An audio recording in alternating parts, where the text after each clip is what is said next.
Oh, hey, Robbie. Fancy meeting you here.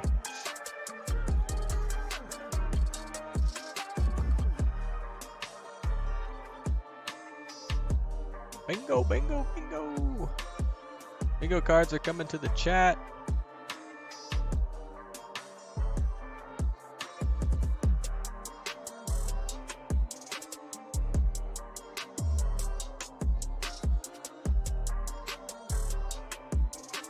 Oh man, forgot to totally link the bingo cards. What a noob.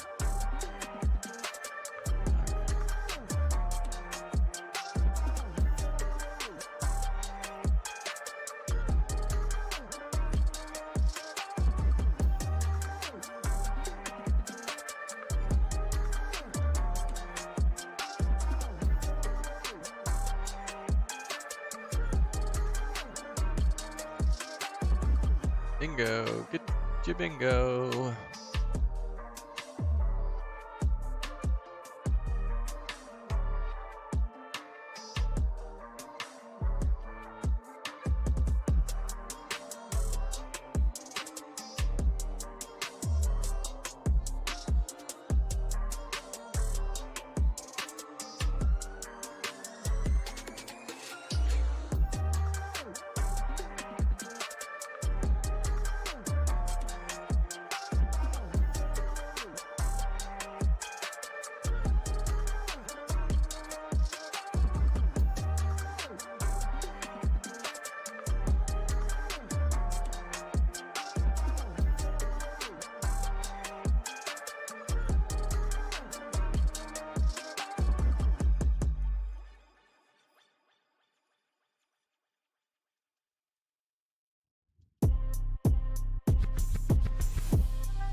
How's it going out there, stream? Is everybody getting a little bit excited? Maybe a whole lot excited? Excited! Grab your bingo cards. Lirzell, I think I owe you 2 masterwork chests. Oh, also, you're hearing it first. The first 12. Brad Williams is gifting his masterwork chest. You got it. Oh, I'm glad I'm delayed on Sunday night. He's gifting his bingo masterwork chest to the chat tonight. So at some point, we will have some form of contest where someone will win a masterwork chest outside of bingo, which is just crazy. Thursday night tonight. The Cosby. What is up? How are you doing? Good to see you.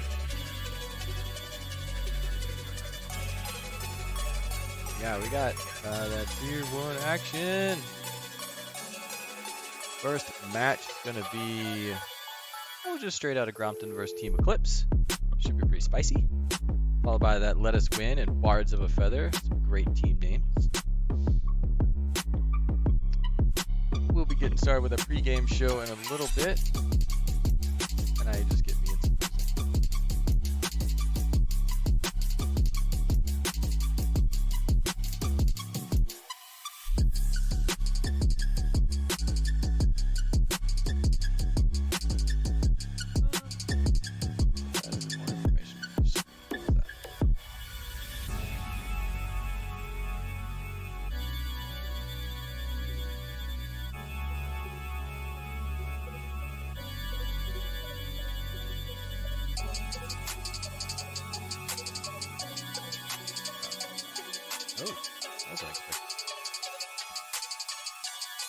Big shout out to our production crew. Everybody who makes cool things happen. Sweet graphics brought to you by a handful of people. Oh, my bit rate.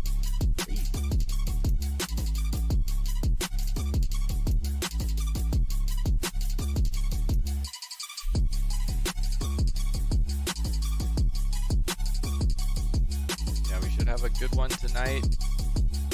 Two top tier casters coming to you. We've got Justin and Eric.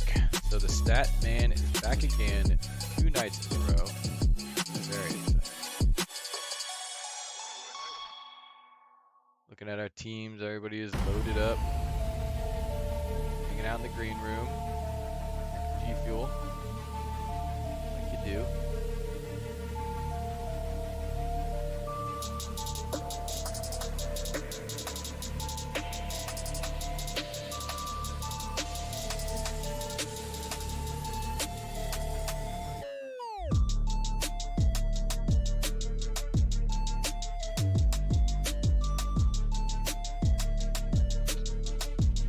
Yeah, that's probably true. Music is pretty loud. How's that? Is that a little bit better? Or I could just turn on the music.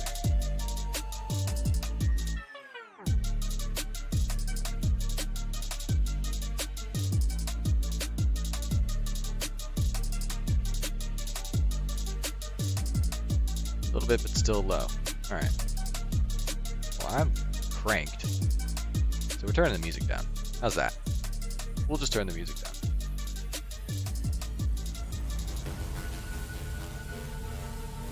There you go. Well, welcome, Kazi. It's good to see you. Everybody else who's out there in Twitch land, we'll be getting started in just a few minutes. Our talent is suiting up. I think it's a breath mints. You know the drill.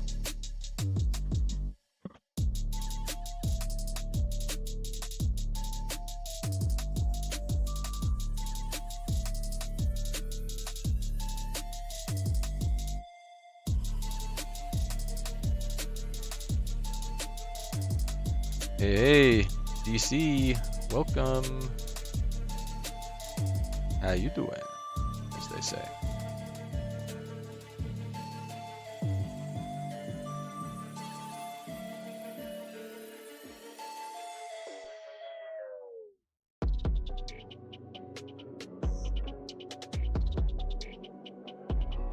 And bonus action. Do I think he wears a suit for his games or just casting? That is a great question. A Darius jersey. That's hilarious. Yeah, I don't know. That's a really good one. If only we had enough gear and cameras to have every player have a cam lined up and we could see them and have a little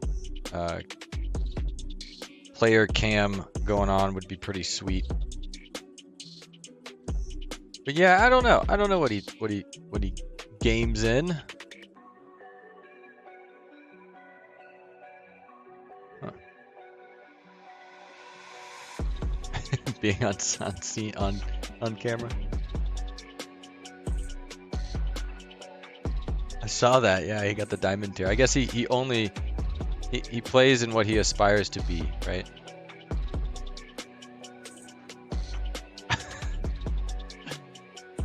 That's funny. So Dexision, who's ADC on Team Eclipse, is actually a top main, and he climbed to Diamond top as Darius, and I think he changed his name to Diamond Darius. So, you know, people get into that stuff.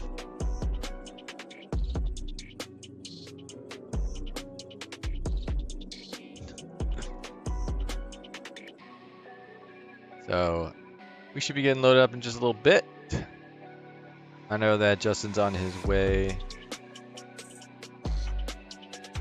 Top? Which one?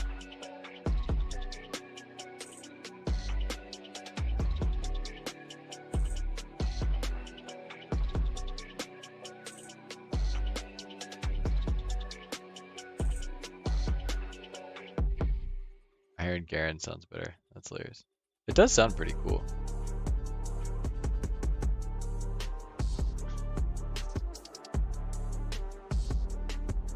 Harlem, Wims just told everybody that you're gifting out Hextech chests, your winnings. So big thanks, appreciate it. It's pretty awesome. So we'll figure out how to do that in a little bit. Maybe some form of like prediction or like a poll, or just randomly somebody who drops a cool emoji. I don't know. We'll see. Anything's possible.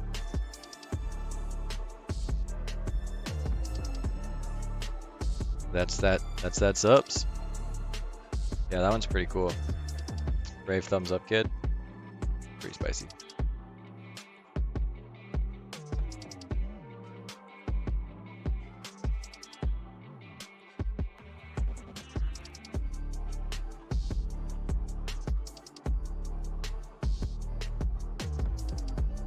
Oof, 230. Yikes.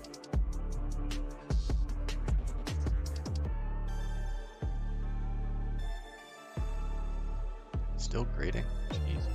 Oh wait, I have things to grade. Oh man. Got all sorts of things to grade. Midterm to grade. I have scratch projects to grade.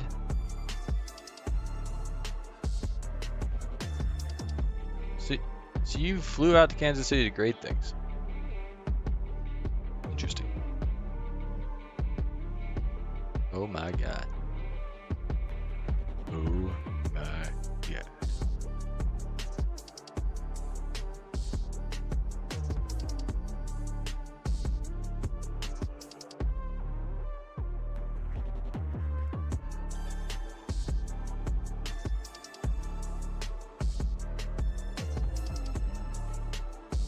OMG.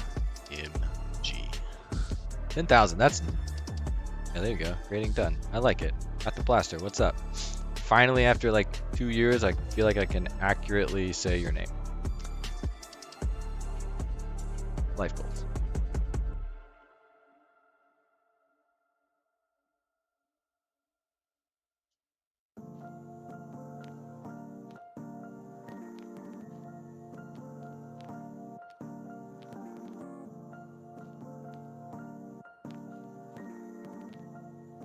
All right, got somebody in here.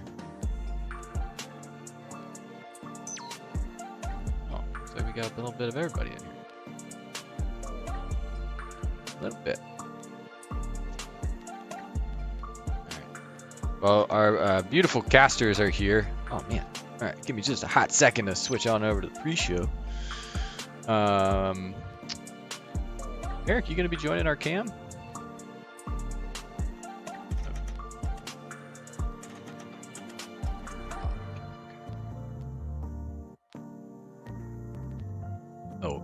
We're live. Yeah, but you're not on camera yet, don't worry.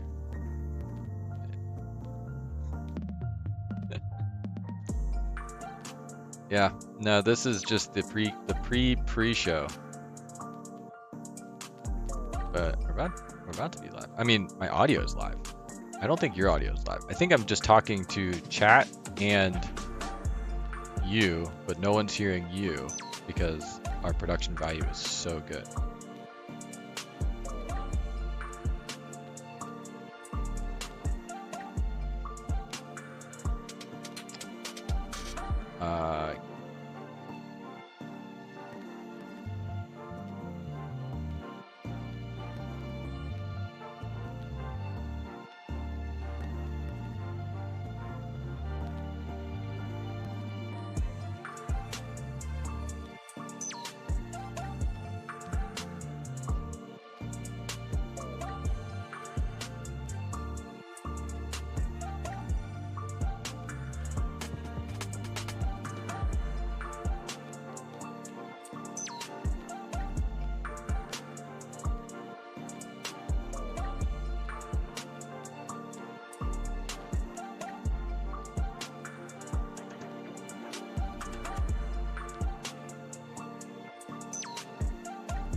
We are.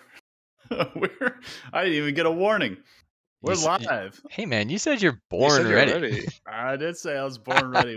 Welcome, everybody, to week 2, Tier 1 action of Coach Rivals Summer 2022 action.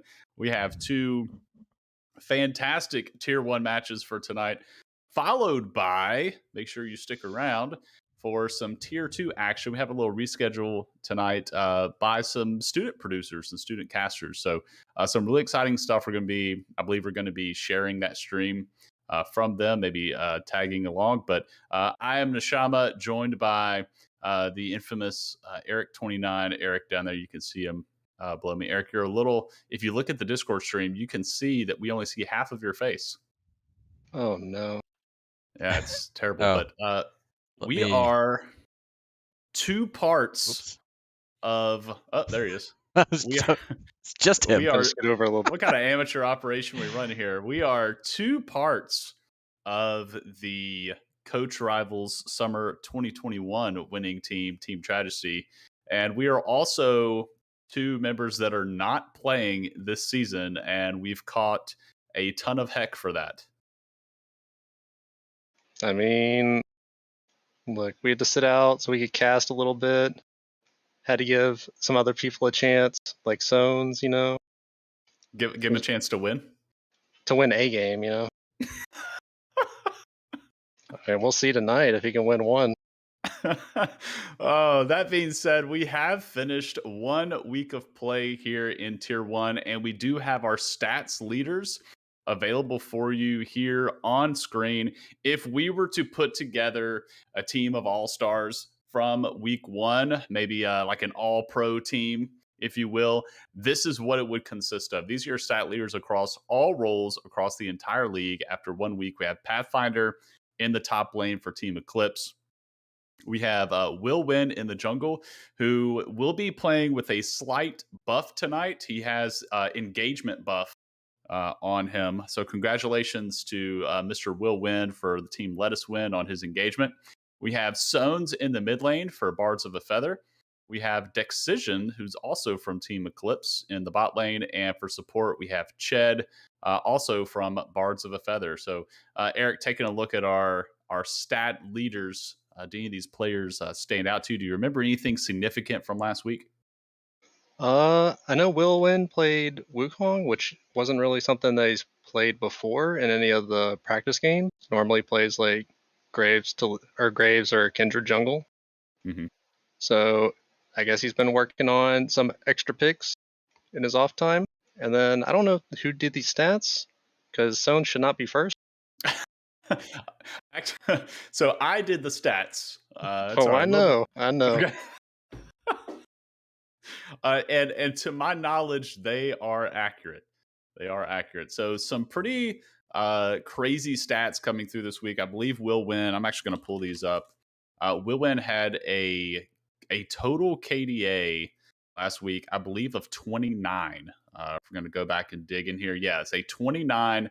He had the highest KDA in the league last week. As you mentioned, on the Wukong getting some significant buffs a few patches back, where his W allows him to dash over walls. He makes him a lot more mobile in the jungle. I think he was already a pretty decent jungler, but now with able to hop those walls, kind of increases his clear speed and makes him able to gank from a few more interesting angles. Any of the games last week, Eric, that you're able to watch that you would say were probably maybe a must watch game? We had 2 last week. I think probably the Let Us Win game was pretty good. Both junglers were the higher ranks for both teams. It was really just whichever one got ahead early. Yeah, was for gonna sure. be able to come through.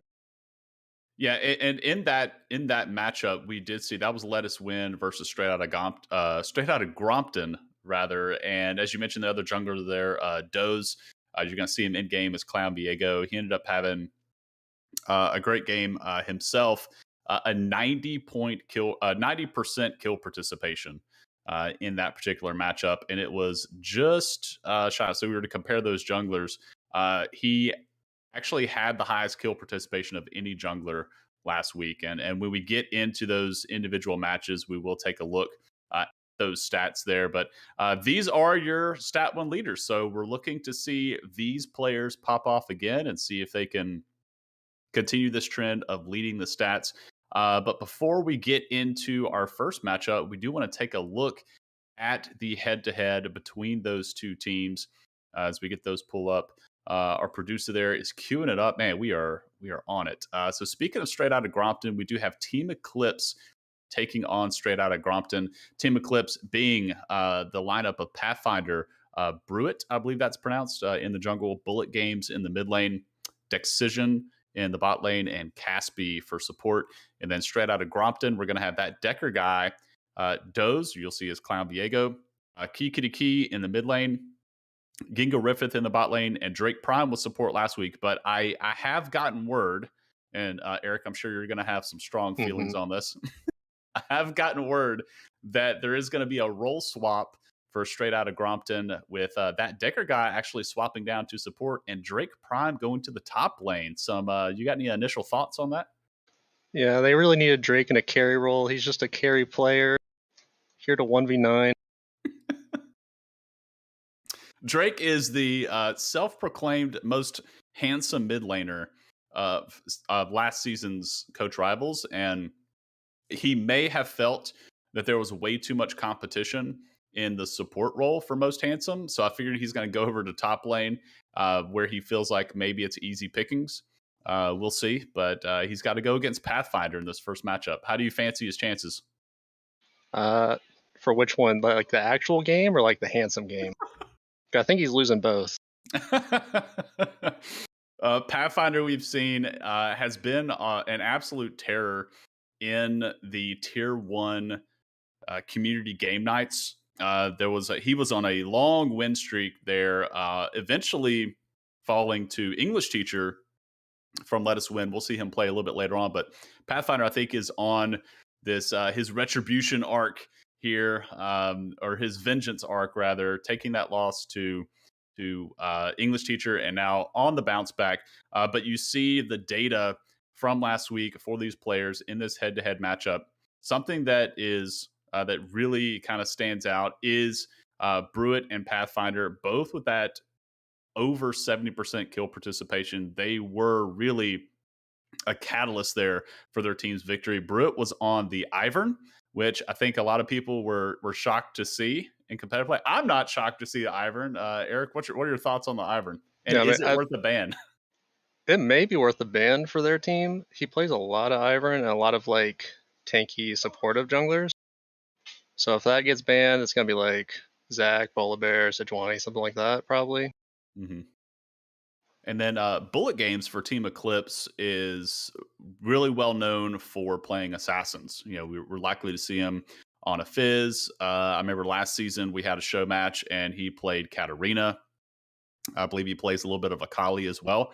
And to my understanding, he is the only player in Tier 1 that really shows that assassin gameplay out of the mid lane. Everybody else has shown, more control mages.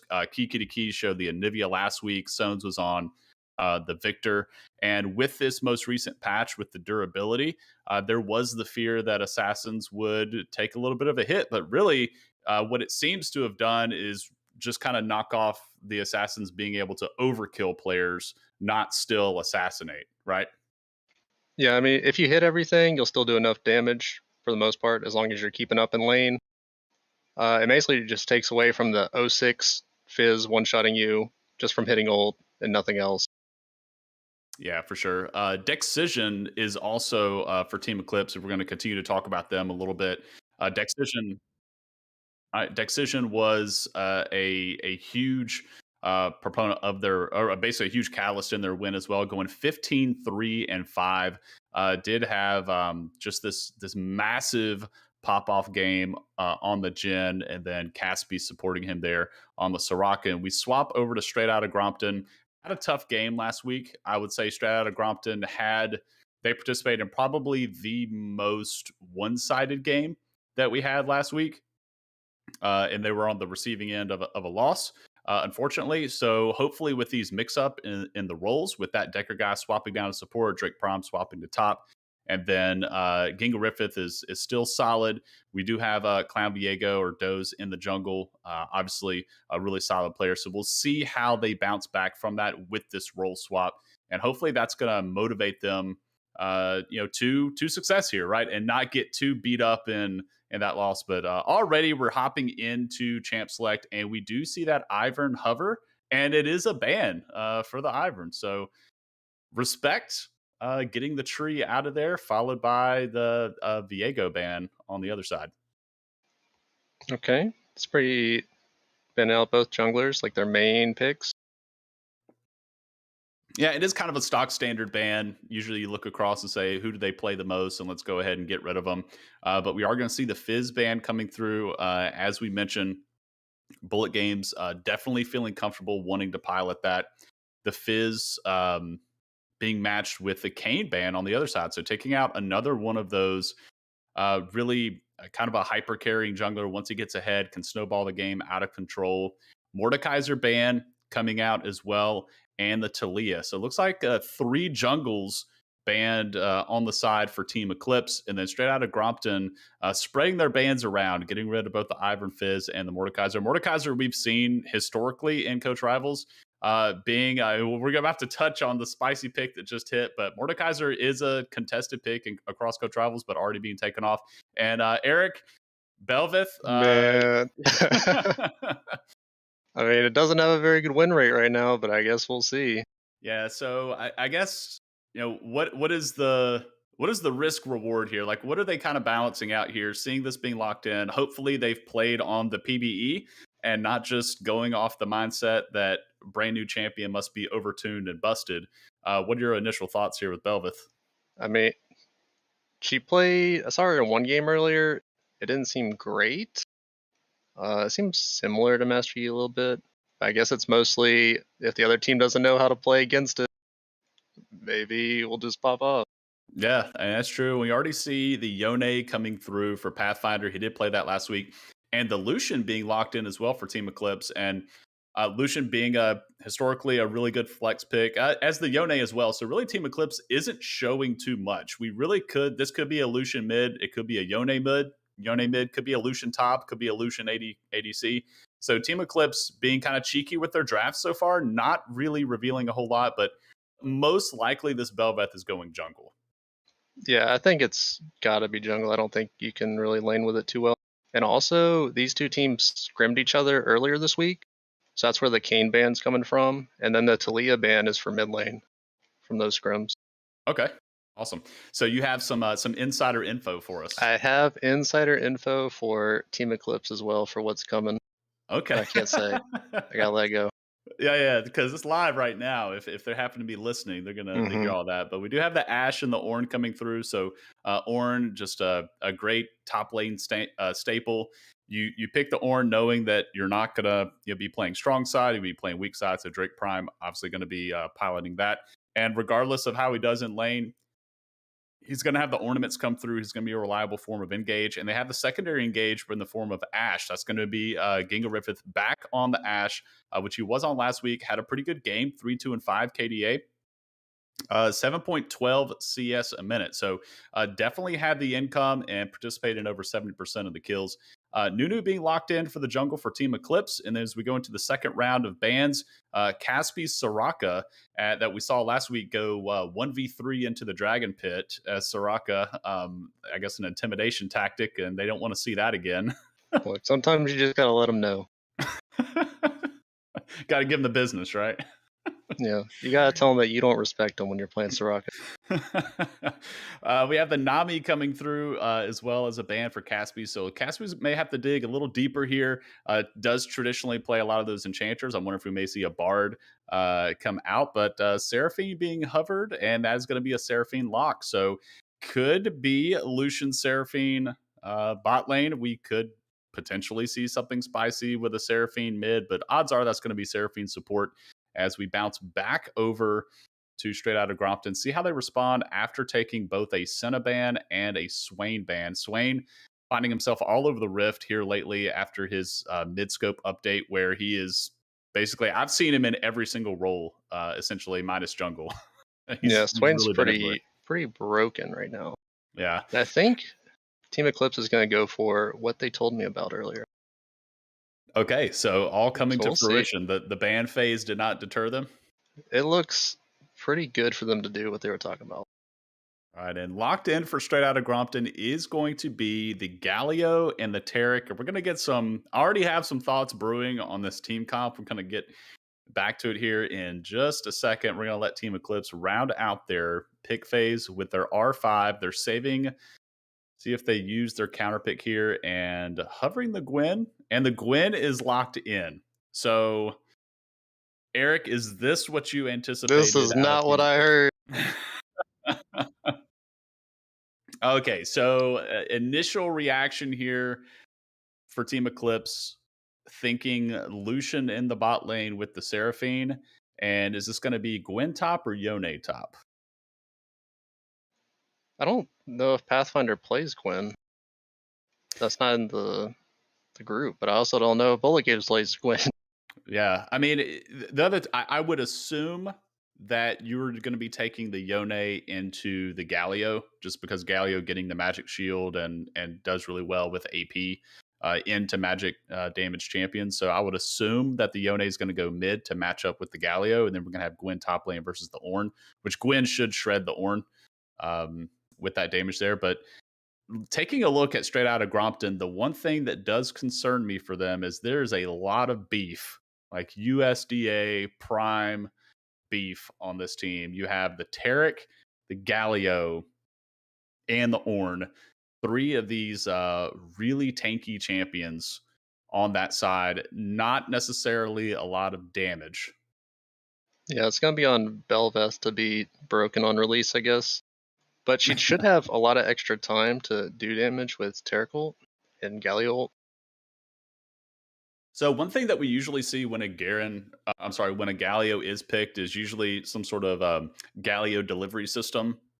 You know, you can pair a Galio with a Camille, you pair a Galio with a Nocturne, and kind of get into that back line and cause a lot of damage. But it doesn't look like they're going to be running anything like that. They really have no way of getting the Galio towards the back line. So this looks like it is going to be a Galio strictly for kind of that zone control and that peel, using the taunt from the engage from Team Eclipse to try and protect these two carries in the Ashe and the Belveth. Are you getting kind of similar read there, or am I just completely off base? Yeah, I think it's just going to be like a kind of counter engage thing. I mean, maybe Belveth can get some flanks, but she's not really like that kind of champ.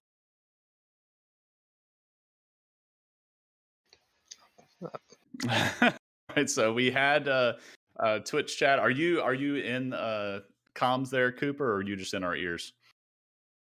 All right, so Twitch chat did vote on who was winning draft, and apparently Eric did win draft, followed by a close second. Team Eclipse wins, according to Twitch chat. Yeah, and I think even if Bullet Games is on Gwen, they're still probably going to go for the lane swap. Yeah, for sure. I mean, I don't see you opting into Galio as Gwen. You know, with you're going to go in the melee range, and even if you get the Gwen's cage around her where she goes immune, Galio is going to be right there in your face anyway, so it's kind of pointless for that. So all of Galio's abilities are going to hit, all of his attacks are going to hit, especially the passive AoE. So I'm with you. I do anticipate that Gwen possibly swapping up to the Orange should have a better matchup, and then the Yone is going to have a better matchup mid. But Yone functioning as this very aggressive pick, that is Bullet Games' style. Even even though it's not the Akali, the Fizz, or the Katarina, I think Yone would match up well for how he wants to play. Man, I guess I'm kind of perplexed. This is our first Tarek, I believe, of tier 1. We're going to take a look through, and yeah, this is our very first Tarek of the season. One of the things that's really cool about tier 1 last week is they did not repeat a single pick across both games. So 20 champions were selected last week, and none of them were repeats. And so far, we are getting repeats already. The Ash coming back through again, but it was something really cool last week for Tier One to be able to show how deep, I guess, their champion pools are. Whereas in kind of our lower tier leagues, we did see some repeated picks back and forth. So with these players being higher ranked, obviously deeper champion pools, we're going to see a lot more flexibility.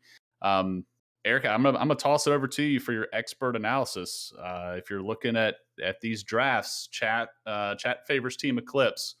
What do you think? Do you agree with them? I think Team Eclipse has more options, but I mean, if they get caught split pushing with Ash Arrows, like Ash Arrowing on the group of 3 they had mid, they could just hard engage and go and win that way. Yeah, for sure. I mean, you've got the solid. You can kind of maybe do a 1-3-1 here. Put the Yone strong into a side lane. Gwen obviously very strong into a side lane. Then we're going to see Nunu kind of roaming in and out of the jungle with Lucian Seraphine kind of holding their own in mid once landing phase ends.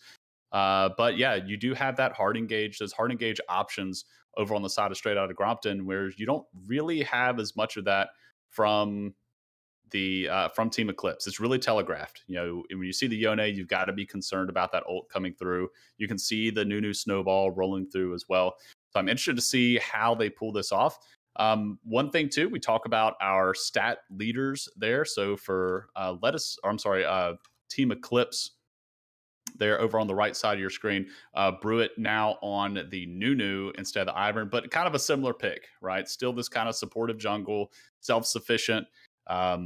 Nothing like incredibly flashy, but does have where he can say, look, you just get me lane prio and I'm fine. I'll just take all these neutral objectives on my own. So I think he's going to be fine on the Nunu based on what we saw with his Ivern play. Yeah, it should be fine. It just got buffed too. But you have a lot of gank options, just rolling the snowball. You have good objective control. Yeah, and none of these lanes really have solid gank setup. So you need the Nunu to be able to be that self-sufficient ganker, right? As you mentioned, rolling that snowball in, the Yone, Seraphine, you've got to hit the empowered E in order to get the root there for the gank setup. So again, self-sufficient. So I think it's a really solid pick. But over on the other side, I don't know enough about Belveth. She does have the dashes, and we do have gank set up in all 3 lanes for her anyways. So she should have a pretty decent time trying to gank these lanes as well. Yeah. Yeah, we'll get back with you, but let's go ahead and take a look at our team videos. Head to the intro, and as soon as we get back, we will be in game.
In the top lane and bullet games on the Gwen. We'll see if we have that lane swap coming through. Something for our viewers. A lane swap is a little bit different from a role swap. Lane swap is easily done between top and mid because they're both solo laners. That's not really a role swap. A role swap would be more if our support takes smite and then starts to jungle. But solo laners swapping out, not really a big deal. That's not something that teams would need to declare. Swapping a top laner to a mid lane for those advantageous matchups.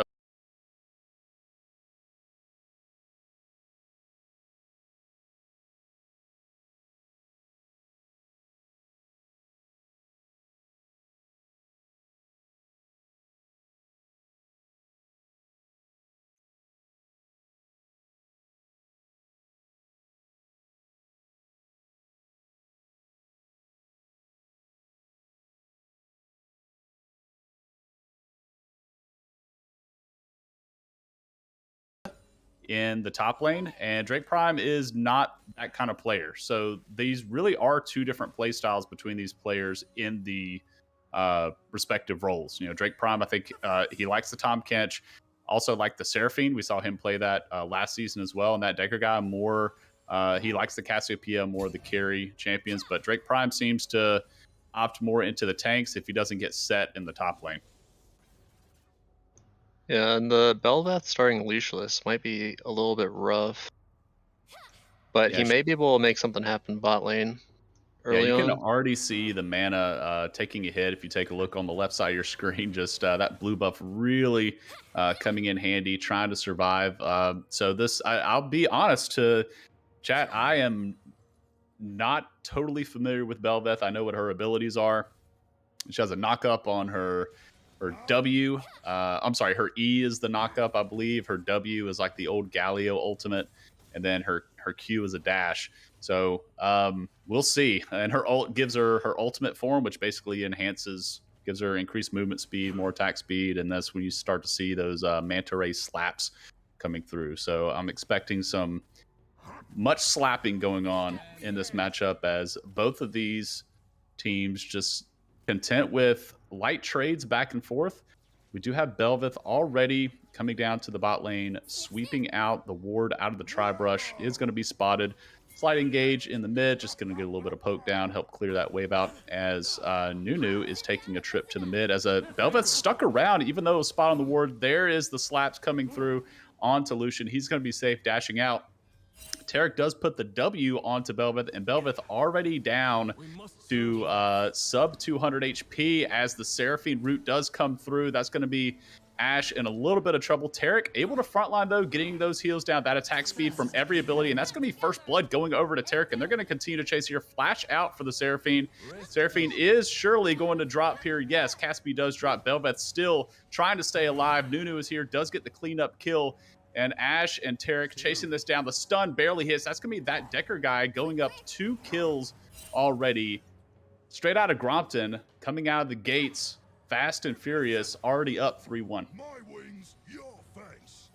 Yeah, that was a really good early ward from Caspi to realize Bel'Veth's going to be pathing bot, starting blue buff.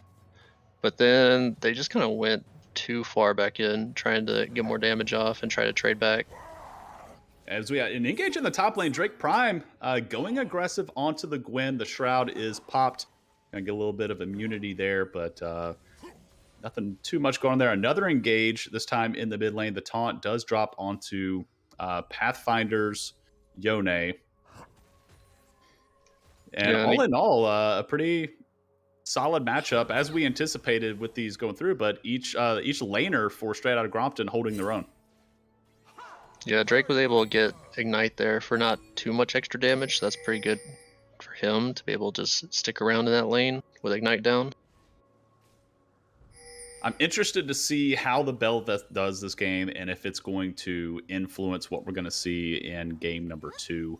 We have another Tier 1 match right after this one. Bel'Veth was just released today, and in our Coach Rivals League, we do not have rules against restricting champs that are recently released. So as soon as a champion is released, it's fair game. doesn't matter. And historically, Riot does release champions that are a little overtuned. But as Eric, you mentioned earlier, Belveth sporting what, a 35% win rate, you said? Yeah, something like 35, 36. I don't know if it's just because people don't know how to build her, people know how to play her, the champ's not good. I don't know. It could be anything. And already Dragon 1 going the way of Team Eclipse, as we do have a gank here from the Nunu onto the Galio. He is going to drop the taunt down, grab 2 of them, get a little bit of that damage reduction there. He's going to be just fine. While Team Eclipse was taking that Drake, we did have straight out of Grompton's bot lane holding that wave just outside of tower. So basically conceding prio over to Team Eclipse, giving them that a leeway to get that. The ult from Bullet Games does go a little bit wide onto the Belveth. She is out of there as another engage in the top lane. This time, Bullet Games is getting the better of that trade on the Gwen. Here's the Ornn ultimate coming through. The re-engage is active. Drake Prime does have to be careful. He is going to drop, and that's going to be the 1-for-1 trade. Clown Viego coming up, Doze coming up, getting the pickup kill, making sure that that Gwen doesn't get that kill for nothing. Yeah, Drake didn't need to die there, but it's still pretty worth it for Belveth to get some more scaling down. He gets to pick up the wave, and then he gets an extra stack for his ults, whatever he gets. I don't know. Yeah. How's it going? Yeah, killing a champion does drop an orb, right? Or a void, I guess, particle void shard. I don't know the names. Another fight here. There's the knock up from the Belveth. Galio going in, locking down Pathfinder. Pathfinder's going to get the trade kill onto Kikity Keys. But Kikity Key going to get the trade back. Did drop the ignite to help secure that kill. And another 1-for-1 straight out of Grompton, staying ahead in this 5-3 kill lead. Yeah, that's another stack for Belveth, and she picks up oh, too bad that minion's only worth 1 gold because he's farmed so many minions. Yeah, so one of the downsides to being so active in your lanes is once that jungle passive kicks in and you're starting to farm way too many lane minions, you do start to lose out on some of that efficiency there. But definitely trying to get that lane pushed in, let it reset for the Galio coming back to lane. Belveth going back to farming. And Coop, I'm sorry, whenever you switch over to the scoreboard, everything is so pixelated for me. It's difficult for me to see. Let me refresh the stream and see if that... Nope. Yeah. So Belveth with 3,700 gold, the wealthiest player in the game at the moment. Tarek and Ash, kind of holding their own here, farming as best they can. I do apologize. The numbers on the scoreboard are super blurry for me, so I'm not going to be able to do many call-outs on that. But all in all, things seem to be going back to parity at the moment. Both teams content to just farm it up. The only neutral objective available on the map is going to be Rift Herald. Doesn't look like either jungler's interested in that at the moment, as both are pathing bot side. We do have Clown Viego. Back bot is another return gank here. The E flash from Tarek, and then the Cosmic Radiance drops down to grant the immunity. Going on to the Lucian first, see if they can get the kill on the AD carrier. The E connects again. There's the slappy slaps from the Manta Ray. Gonna drop Lucian, and Seraphine is going to sing her way back to that tier 1 bot tower. Lucian drops again. Another kill over to the side, straight out of Grompton. Yeah, I think Red Side needs to be more aware of where Belveth's going to be pathing. And, oh no, Seraphine. She's singing as much as she can, but she's going to drop for sure. The ult does come through. It only snares up Clown Viego for a moment, but he's right outside of tower range. There you see the Void Shard that was dropped and left behind from Seraphine. That is part of Belveth's ultimate. So if Belveth consumes that shard, she will then ascend to her ultimate form. And she gets increased speed, movement speed, increased attack speed. And if she takes a shard from a large neutral objective, I don't think it's every neutral objective, right? I think it's just large ones, then she can actually spawn little voidlings. Think Yorick ghouls to kind of run down the lane, whichever lane they were summoned in. Yeah, before that, they were able to pick up Rift Herald, just cost them a bot lane. I mean, not the most worthwhile trade, but it is something in return. And really, this is the start that Straight Outta Grompton really needed, right? Last week was really, really difficult for them. Bringing in this role swap, bringing in the new champion, Belveth, showing a lot of confidence or boldness. Not really sure what we want to call it, as we do have Tarek on ward clearing duty, but he is way out of position, being collapsed on 3v1. But looks like he's going to be just fine out of there. I think Tarek is probably, in my opinion, one of the most underrated supports for sure. Yeah, with those 2 early kills too, it made him super tanky right there to just walk out. The E from Tarek goes a little bit wide, but Key fancying a little bit of a trade there, as we do have a collapse of 3v3. There's the ult coming through, only connecting onto 1, but right in the middle of the fray, Tarek does drop to Lucian. Here's the Galio raining down, and Belveth is just slapping everybody nonstop. That's a double kill already. We'll see if they can make it 3. Key is going to pick up that third one onto Caspi. That is 3 down for Team Eclipse. Belveth is off to the races, and now they're going to be able to secure this Drake for themselves, stop the Drake stacking for Team Eclipse. Already, I'm wondering if that 35% win rates, what ranks were you looking up there, Eric? I mean, that was just all ranks. It's not just, Yeah, you're looking up iron and bronze, solo queue. Everybody, people on my team, they first picked the brand new champion. Hey, I mean, I had one first pick it today, but they got to win. Exactly. You're like, don't worry, fellas. I scale. I'll carry this. Trust me, I played her on the PBE. As things going back to farm duty, lane assignments pretty much staying the same for now. So traditional laning phase still coming in. Pathfinder with a little bit of a trade on the Keys, Galio. And we'll see the Rift Herald. That's right. The Rift Herald still in the pocket of Nunu. So Eric, what's the play here for this Rift Herald for Nunu? What lane? I mean, really no tower right now. Looks like it's has taken a ton of damage. Maybe. I think he just puts it mid right here when he's walking up. Yeah, so here's the drop. There's a snowball coming in. I believe the taunt is down, so that should be an easy pickup and kill. That is going the way of Pathfinder. Yone loves to have those kills already hitting triple-digit CS, and as you called it, there's a Rift Herald. They're going to get a couple of plates here off of that. Not quite going to take the tower, as Ashe and Tarek trying to defend it. There's the Ashe ult dropping down onto Caspi. The Seraphine ult dropping through. Tarek still pushing forward, is tanky with those extra kills that he got early. But all in all, a good disengage. And ideally with Rift Herald, you want to take the first couple plays, but yeah, looks like they're going to die a bot. Yeah, another engage. The Tarek E's, they are non-stop. Every time Tarek casts an ability, he can slam those auto attacks down and reduce the cooldown of all his abilities. So again, I mentioned, I do think he's an underrated support champion. As long as you're not afraid to get within melee range and drop the hammer down, you can get those really quick, those E's back off of cooldown pretty quickly and just have these chain stuns going over and over. And that time it did work out for them. They did get the kill on the Lucian. I believe that's Decision's third death of the game so far, as we have another engage in the top lane. There's the Ornn ult. Does not make contact with the Gwen. Everybody say it with me. Gwen is immune. So we have the knockup from Belveth just trading into the Gwen. Both of these high attack speed champions, but Belveth's going to come out on top. There you see her taking the Void Charge. She has ascended to ultimate form. And we'll see if they can crash this wave, and if they try to take this tower instead. A little too risky with the low health on the Belveth. She's going to go ahead and get a reset here. Drake staying a little bit longer with that Demolish. Yeah, it looks like the Slapper has defeated the Snipper.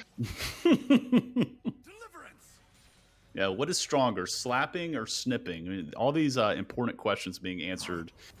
Well, now we know. Coach Rivals Tier 1. So if you try to cut your hand with scissors, we already know which is going to win. That's right. Don't break your scissors tonight. So now everybody knows you can bring a slap to a scissor fight, and you will come out on top. Slap, paper, scissors. I like it. Schmitty J in the chat. Good to see him there.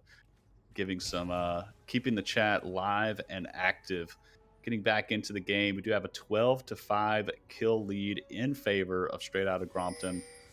And again, as I mentioned before, what a fantastic start for them after really a tough loss last week. Again, as I mentioned, it was probably the most one-sided match that we had. So again, a flash Q from the Belveth directly onto Pathfinder. His soul is untethered. He's going to bounce back to it. Just going to be ready and waiting, but he does get the trade kill onto the Belveth. So Belveth does get shut down. That is a huge shutdown going over to the Yone, who all these Win brothers do really, really well with that extra goal once they get ahead. Can definitely be a nuisance across the rift. But all in all, just a 1-for-1 there. Belveth maybe Clown Viego kind of feeling himself a little too much there. Yeah, I mean, Viego scaling with that extra shutdown gold will be good for Team Eclipse. But now we have another engaged top. Yeah, I think Drake Prime just walks this out. Really no lockdown on the little. I don't think he needed the stopwatch, but I think he got a little bit scared.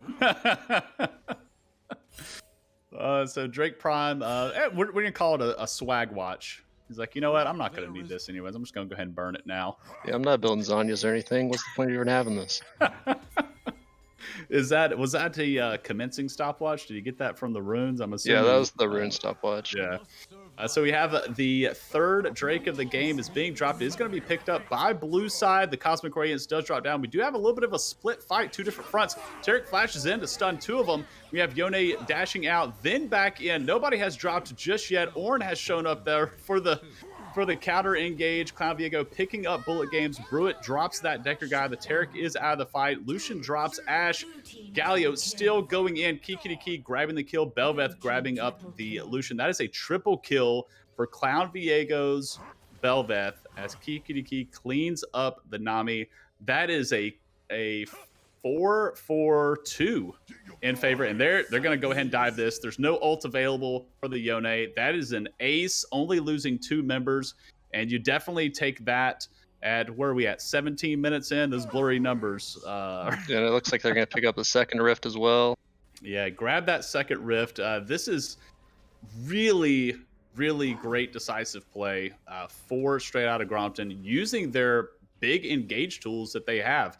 And when we talked in Champ Select, didn't really mention the Tarek as being an engage tool. Tarek is great for disengage, but we've seen that Decker guy pulling off some clutch flash E's to stun multiple members of Team Eclipse. Yeah, and that Tarek ult bought a lot of time for the team fight, for Ornn to get there, and then just for people to do damage. And then Team Eclipse tried to disengage during it, but they're all going in different directions. And it just made the fight really chaotic and let Belveth go off. And I'm starting to see everything come together for this comp. I did doubt them in Champ Select with low damage, really only 2 damage champions in the Belveth and the Ash, and then 3 meatballs. But I can see it doesn't matter that you only have 2 damage dealers if you just can keep them alive indefinitely with Galio ult, the Tarek ult, the Ornn, getting in there, just causing disruption.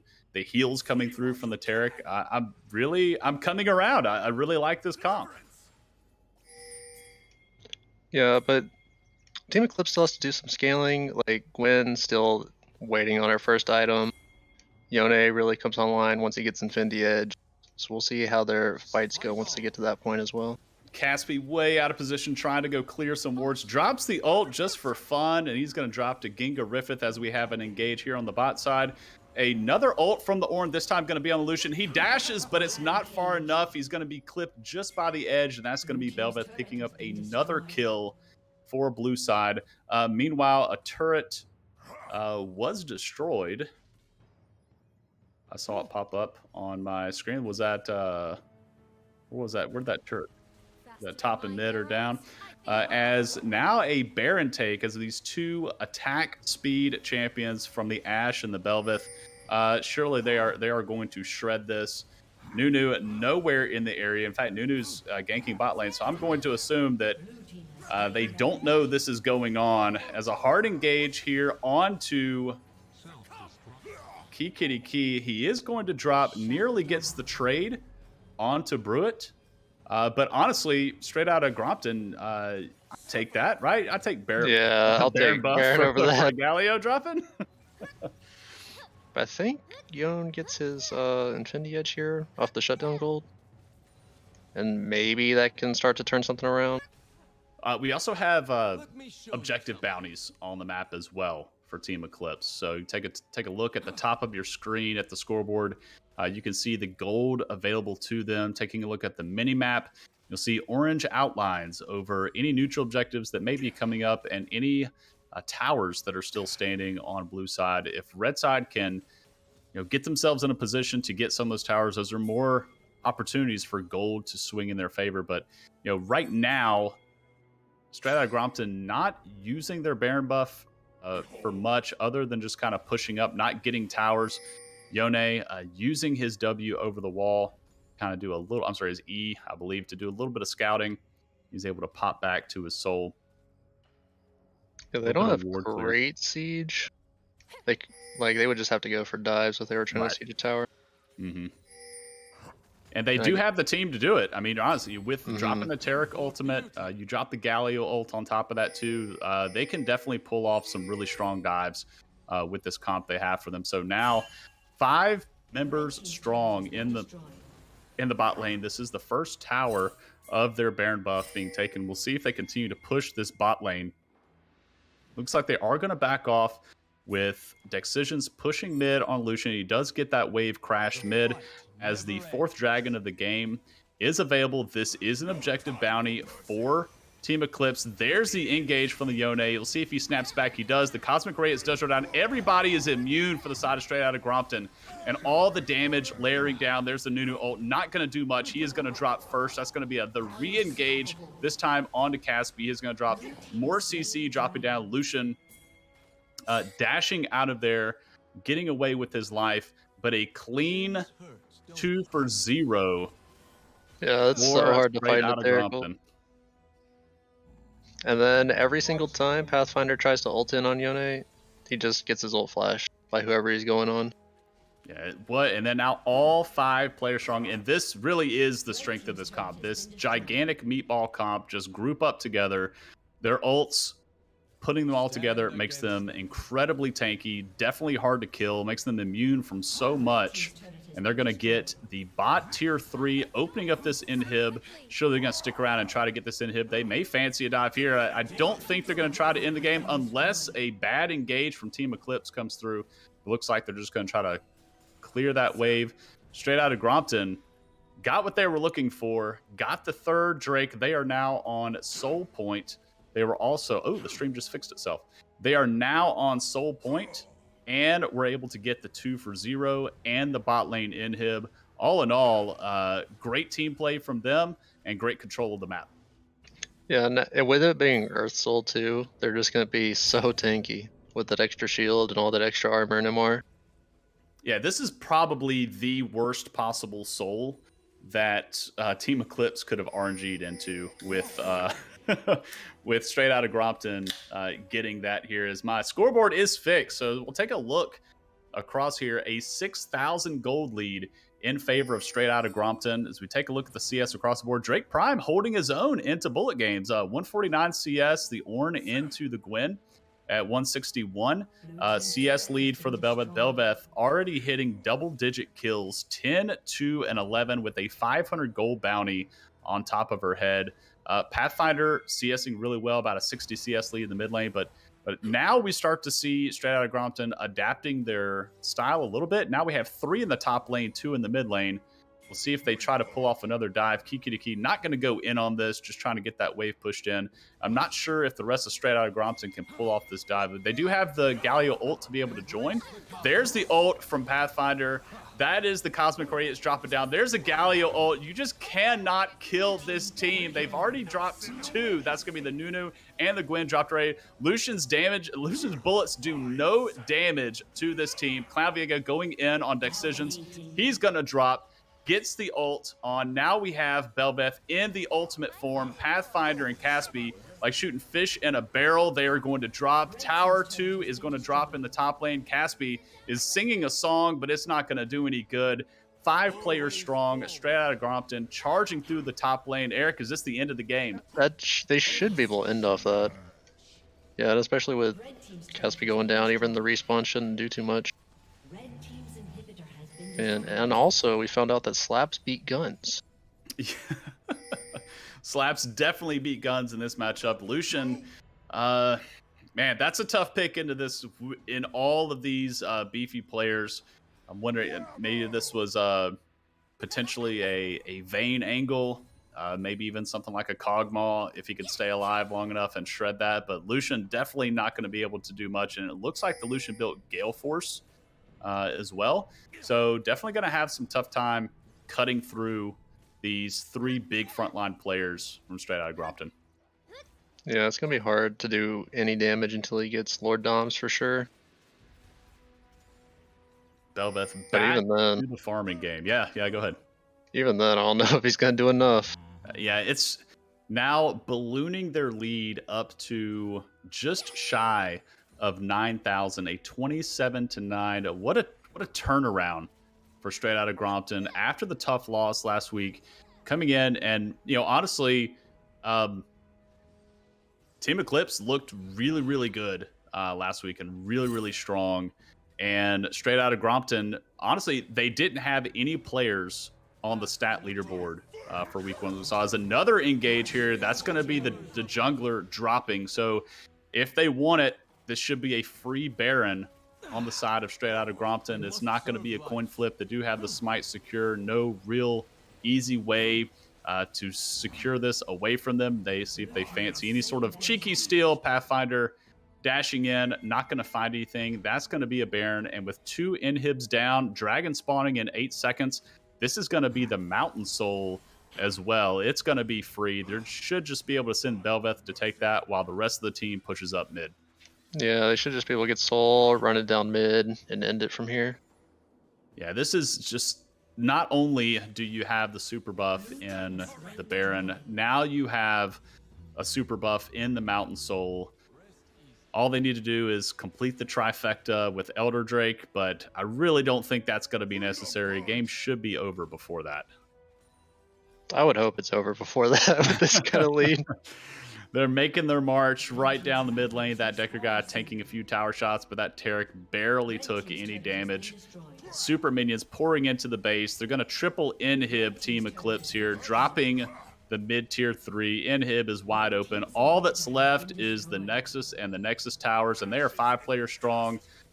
See if they end this game with a dive. Well, bot Inhib trolled them a little bit, respawn, but they really don't need it. There's the engage from Pathfinder. Goes wide. There's the re-engage. This time onto Decision. Lucian all by himself being taken out. Clown Viego does get ultimate form on Belveth. Right now, so far, a 1-for-0 in favor of straight out of Grompton. We do still have the Galio ult available, as well as the Cosmic Radiance. This is going to be a dive. This is going to be the end of the game. There's the Seraphine ult. Not going to do much. She is going to drop to Clown Viego. He's getting the resets on the ultimate. They drop 1 tower. They drop 2. Ginga Riffith holding them on the fountain, and that's going to be the Nexus dropping in favor of straight out of Grompton. What a bounce-back week for them. They bring their record tied now with Team Eclipse to 1-1. Yeah, maybe Belveth is just actually OP. maybe you've been scouting the wrong ranks there. I mean, U.GG would never lie to me. That's I'm assuming you got your stats off Wikipedia. That's what I'm gonna go ahead and assume. I mean, it's a pretty good place. Wow. So, chat, you have all had to eat your predictions.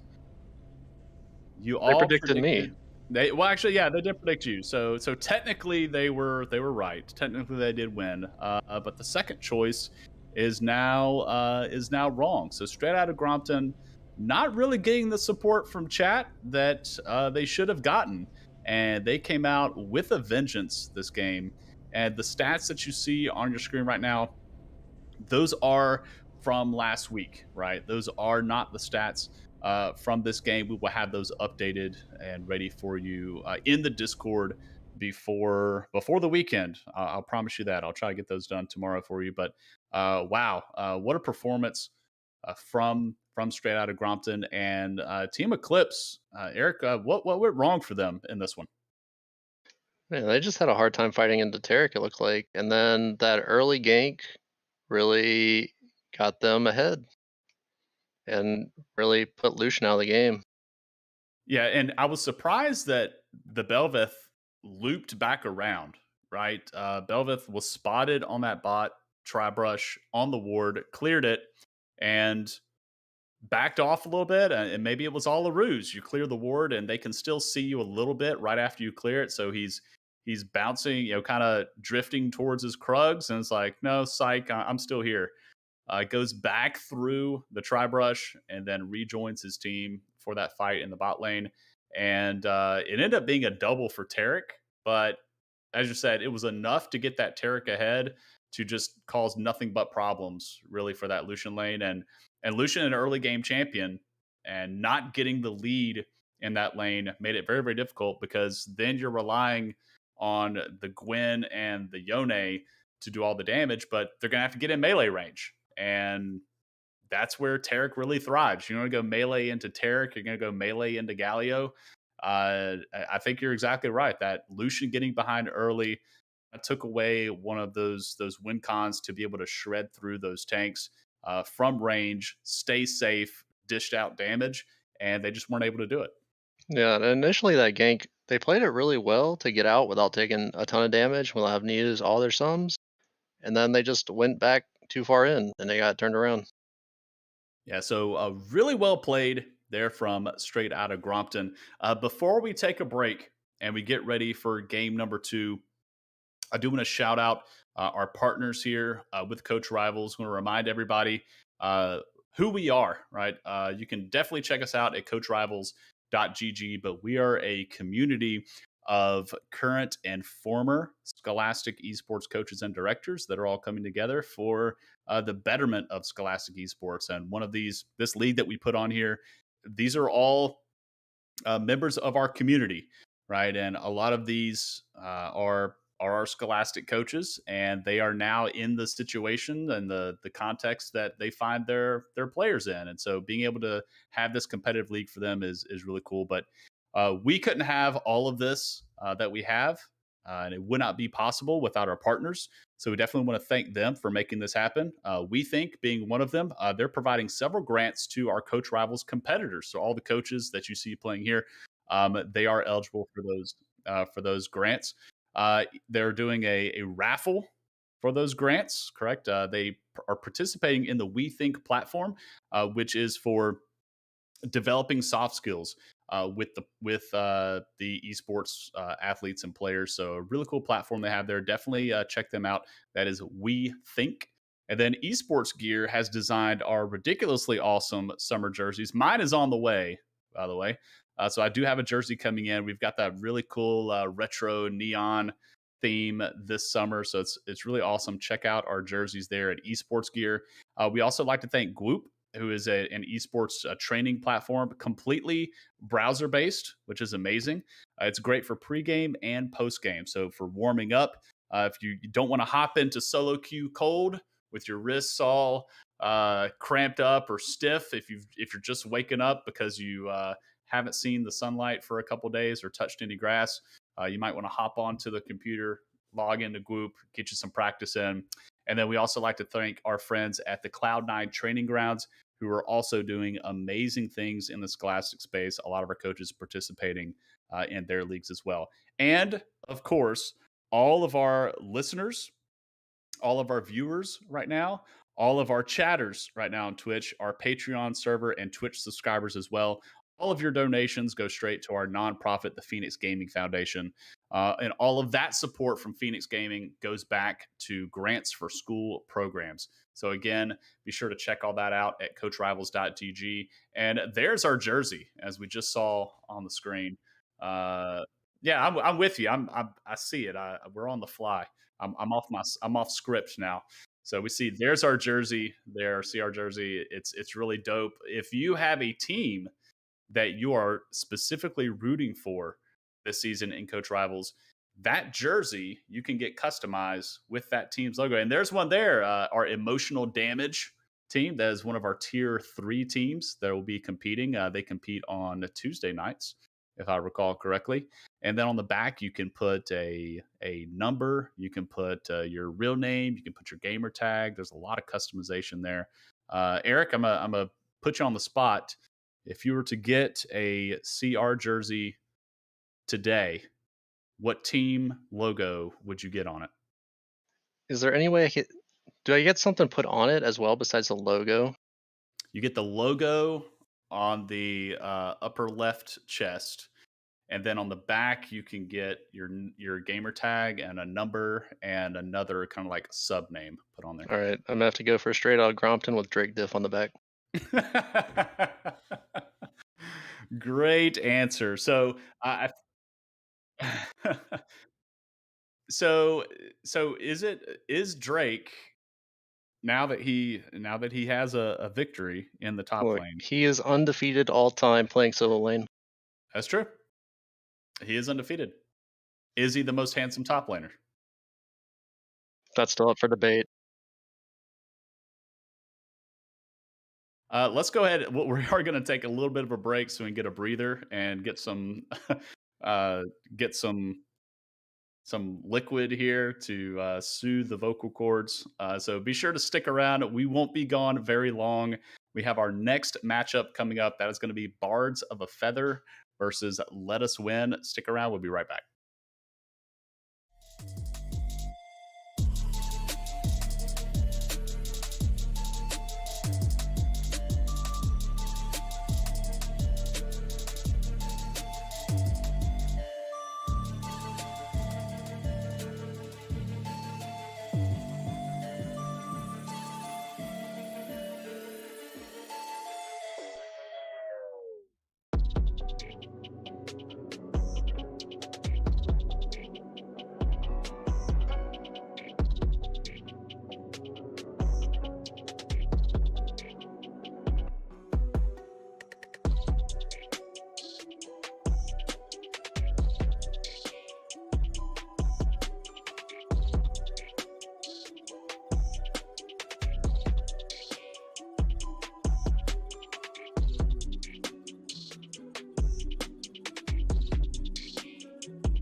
Back, we are getting set up, geared, and ready for our second matchup of the night in our Tier 1 league. This time, we're going to see Bards of a Feather taking on Let Us Win. These are the stats from last week from both of these teams. As we saw, Bards of a Feather had a really close matchup. I would say it was pretty back and forth for the early game for them. But taking a look at they ended up not getting the win. Let Us Win did get the win. So they are coming in 1-0 versus Bards of a Feather, who are 0-1.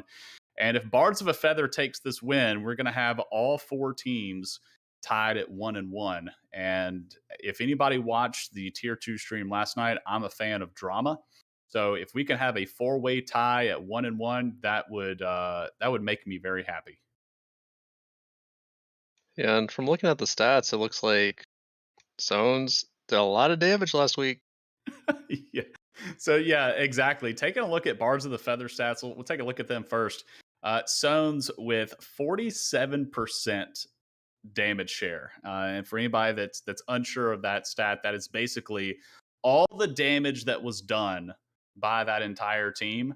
Sones did 47% of it on his Victor with an 83% kill participation, 3.26 damage per gold. So that is basically how efficient you are with the gold that you have. And I would say, based on last week's matchup, Sones is a player that you would want to invest gold into because he does translate it into damage.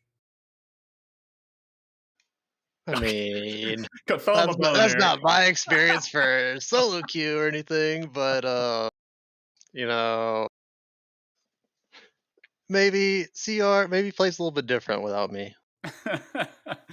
But looking at both of these teams, one thing that is that really stands out to me is the performance from both of the bot lanes here. So taking a look at Let Us Win, damage share for Happily Zerg over on Let Us Win, only 9%, which is really low for bot lane.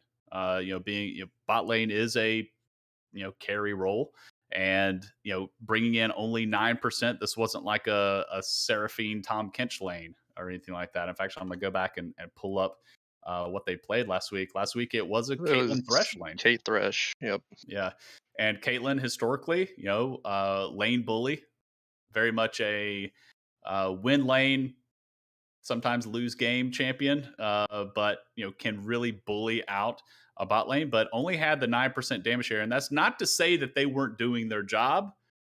Maybe that damage share is just so low because of how much work was being put in on the top side of the map for Let Us Win. We do have Will Win coming in, 36% damage share, that 29 KDA, you see it on your screen there, and a 90% kill participation. The Wukong last week was absolutely everywhere. Yeah, they won like a pretty early on 2v2 mid where Wukong gets both kills and then gets to push out the wave. And then also he was really focusing top lane because they were playing against Cassiopeia top. And they burn Flash early and then she doesn't have any other escapes. Yeah, for sure. And no boots on the snake. She doesn't wear any boots at all. She has to scale up her movement speed through her passive. And English teacher last week was on the set in the top lane. He finished that game 12-4-9. Will Win on the jungle Wukong, finishing 12-1-17. So it was definitely a top side of the rift focus matchup for Let Us Win. We'll see if they adapt that play style. Historically, in Coach Rivals, we have seen teams tend to stick to whatever works, right? They find a formula, they stick with it. If it's putting the 80 carry on something that's hyper mobile, and then we even saw last season, we've seen some Lulu tops and things of that nature, just buffing that carry and keeping it alive.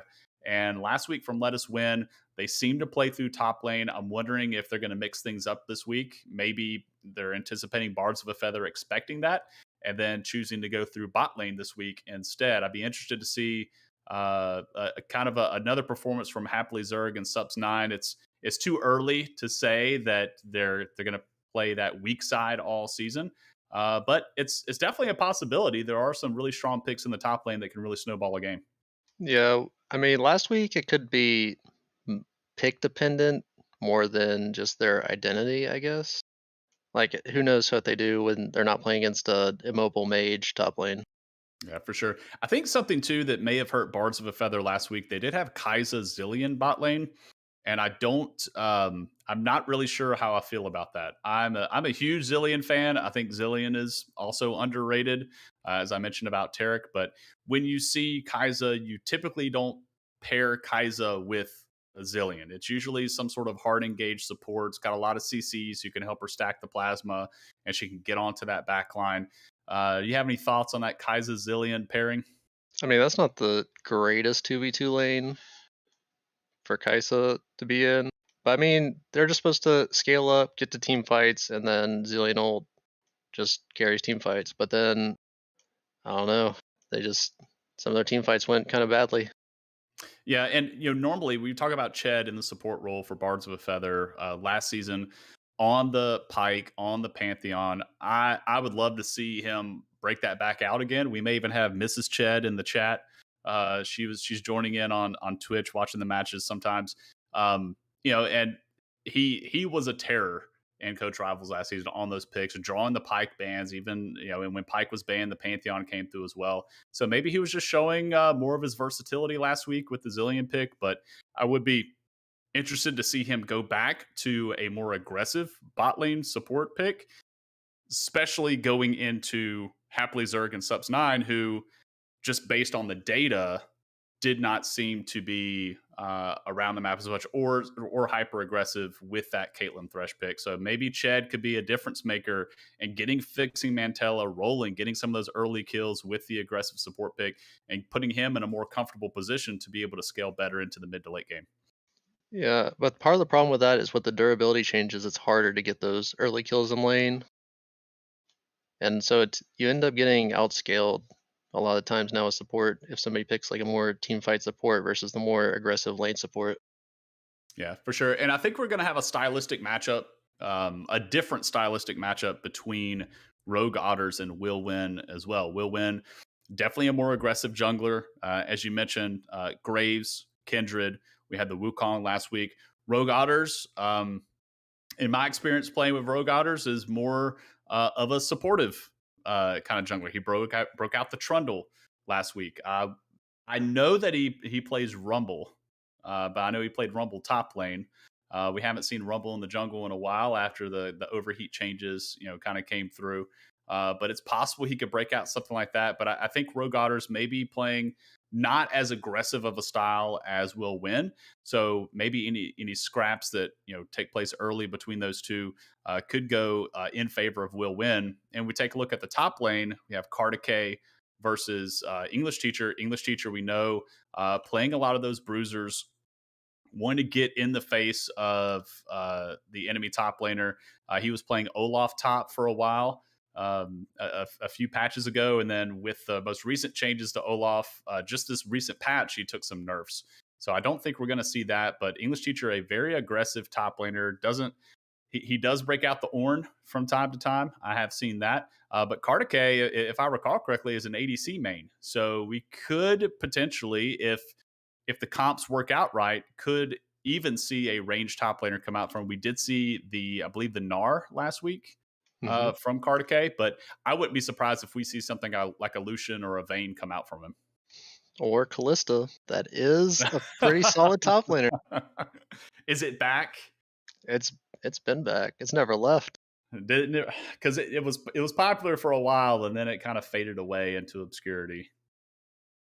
Yeah, I think you can go like a little bit different builds on it now.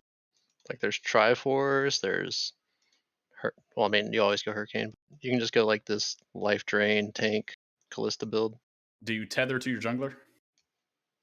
Yeah, or you can tether Stones in just to get him killed, but or to save him whenever he ends. That's true. That is always an option. And of course, we cannot finish talking about our players without talking about, as you mentioned, Sones into a Smooth Criminal. Smooth Criminal last week did end up playing the Veigar mid, had the highest CS per minute out of any player in the league, if I recall correctly. Smooth Criminal had 8.99 CS a minute. So he was on a farming storm last week. And on the Veigar, that's even better because he's just infinitely scaling, getting super, super strong. And Sones historically playing more of the control mages, Orianna, Victor. He has a Ziggs in his pocket as well. I know he fancies the Ziggs. I don't recall if Ziggs was banned against him last week. Do you remember? I don't remember if it was or not. But he does have a Kassadin. That should be banned out. His Kassadin is clean. The best Kassadin I've ever seen. Listen, I don't even know if 100% win right rate. Hey, he won with it. That's all that counts. I think you're trolling. We are ready for Champ Select, so we're just waiting on the players right now. Sones is in chat. I'm not going to go look. He says that he's going to come to your house tomorrow, and you literally need to get smacked.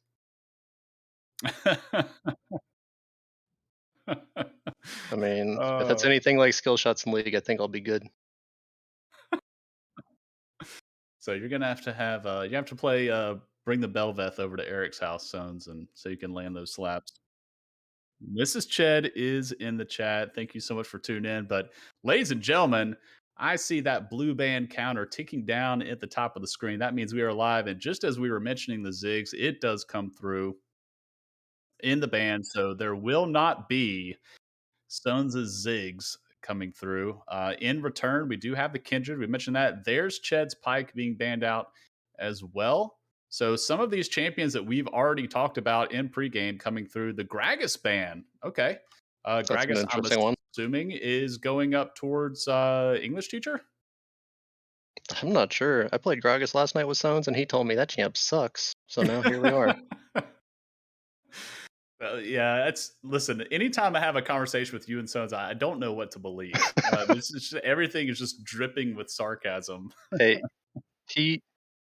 Oh, Graves ban. Okay, so it is not a Gragas ban. We have gotten word from production that is a Graves ban, not a Gragas ban. So we have Kindred and Graves and Set being banned. So that is going to be English teacher going to have to show us something different this week. Will Win being targeted with two jungle bans and Jinx being locked in for Let Us Win. So already grabbing that early for Happily Zerg. Jinx isn't, I would say, something that's like easily hard countered as far as in lane. She could just kind of survive, and then if she gets the passive resets in a team fight, she can really shred through. So I do still like Jinx as a first pick. The Xayah coming through for Bards of a Feather. If you are active at all in the Coach Rivals Discord, that you know, Fixing Mantella loves him some Xayah. So I'm sure he is absolutely elated to be able to grab his Xayah, and then Sones locking in the Victor. So, I Eric, wonder if are they you have a. excited to see Victor? I knew it was coming once Ziggs was banned and Victor wasn't, but I wonder if they have a counter pick for Victor since they know it's coming. Right. Yeah, it's definitely early. So we'll see. Bards of a Feather does have counter pick for R5. They are opting into the Victor pick early, as we do have Subs 9 Thresh coming through. We're going to see that again, and there's the Vagar. So two repeat champs from last week. And as we mentioned in pregame, a Smooth Criminal is a farming machine. Had the highest CS per minute out of the entire league last week on that Vagar. Going to be scaling really, really well. And but the Xayah does have a response for that. If you can wait and see when the ultimate from Vagar is coming up, you can ult out of that and go, basically untargetable. And the Zyra coming through this time. So not a Pantheon. We are going to see a Zyra. So definitely more of a zone controlling bot lane, getting some of that poke down, kind of dissuade the Thresh from trying to take some of those engages. As some of the roles that we see left open, both junglers and both top lanes are still available. So we're going to see some of those bans go that way. The Mordekaiser ban coming through from Bards of a Feather, targeting English teacher. We'll see what Let Us Win decides to remove as well. Give me your thoughts on the Xayah combo in the bot lane. I knew they were looking at Zyra for this week, but I mean, with Zyra, Victor in team fights, they have a lot of counter engage. What team do you not talk to find out what they're going to pick? Let Us Win's the only one. The other ones, I kind of know. Every team needs to know now that Secret Double Agent Eric knows what you're going to be picking. Well, we don't know that. I mean, I didn't tell anybody. Otherwise, Zyra would have been banned. We do have the Gwen and Volibear being banned on the side of Let Us Win, targeting that top lane and jungle. And Bards of a Feather rounds it out. They don't want to see the Wukong. That 29 KDA is going to have to be done on something else. Shyvana coming through from Rogue Otters. I like it. Now, the question is it AP Shyvana or is it Bruiser Shyvana? I mean, she did technically get slight buffs from Frostfire buff. That is true. Yeah, it was Shyvana permanently banned versus Swoko over in Tier 2. So I'm sure if he is watching right now, he probably just turned the stream off out of anger. So we have Orn being locked in on the side of English teacher, as we mentioned in pregame. He does like to bring that out. And the final pick for blue side is going to go to jungle with 15 seconds left. We'll see what Will Wynn's cooking up. And Swo is having a connection fit. He's going to see his two premier junglers facing off head to head in this matchup. The Lilia versus the Shyvana. Just go ahead and turn the stream off and go to bed, Swoko. It's not your night, brother. Hey, this could be a Vayne angle. It's probably not going to be, but it could be. I would love to see a Vayne into Orn. There it is. Come Oh on. my Yeah, god, he all actually did right, it. all right. So I'm gonna say, Eric, I think we have pretty good reads. I mean, they just tell me what they're gonna play, so Wow. All right. So we do have Cardicay's Vayne. And as we mentioned before, Cardicay is an ADC main or was a bot lane main. I'm not sure for how long, but I know that he's played a lot of bot lane, a lot of AD carry. So this is just a natural pick to be able to transition up into the top lane. But it actually does really well into the Ornn. You get those true damage from the Silver Bolts, shred through that Ornn tankiness.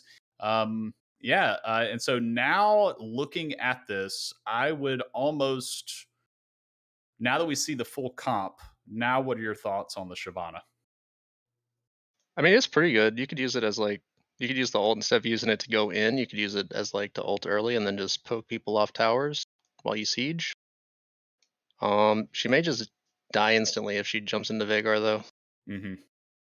And It just although we kind of don't depends. have a traditional frontliner on Bards of a Feather, we do have a lot of zone control from the Zyra and the Victor. So not this traditional where you have a big, beefy frontliner trying to stand in front of the Vayne and the Zyra let them try to rain damage down. Of course, Vayne's going to be in and out tumbling, but you do have a lot where it is going to dissuade a lot of people from getting onto the Vayne because of how much with the gravity field dropping from the Victor, the ultimate from the Zyra, slowing down and knocking up.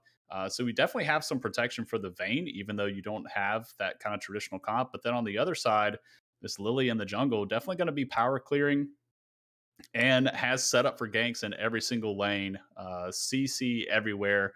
I'm assuming Lily is going to have a field day with ganks.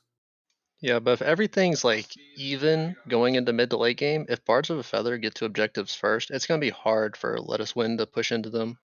They don't really have like a really good engage. They just have Ornn ult, and then with so much counter engage, you're just going into a ton of damage trying to do anything. Yeah, so let's we've got a poll in chat. We actually asked who is winning the draft, and we have okay. So we had 3 different options there. One was salad.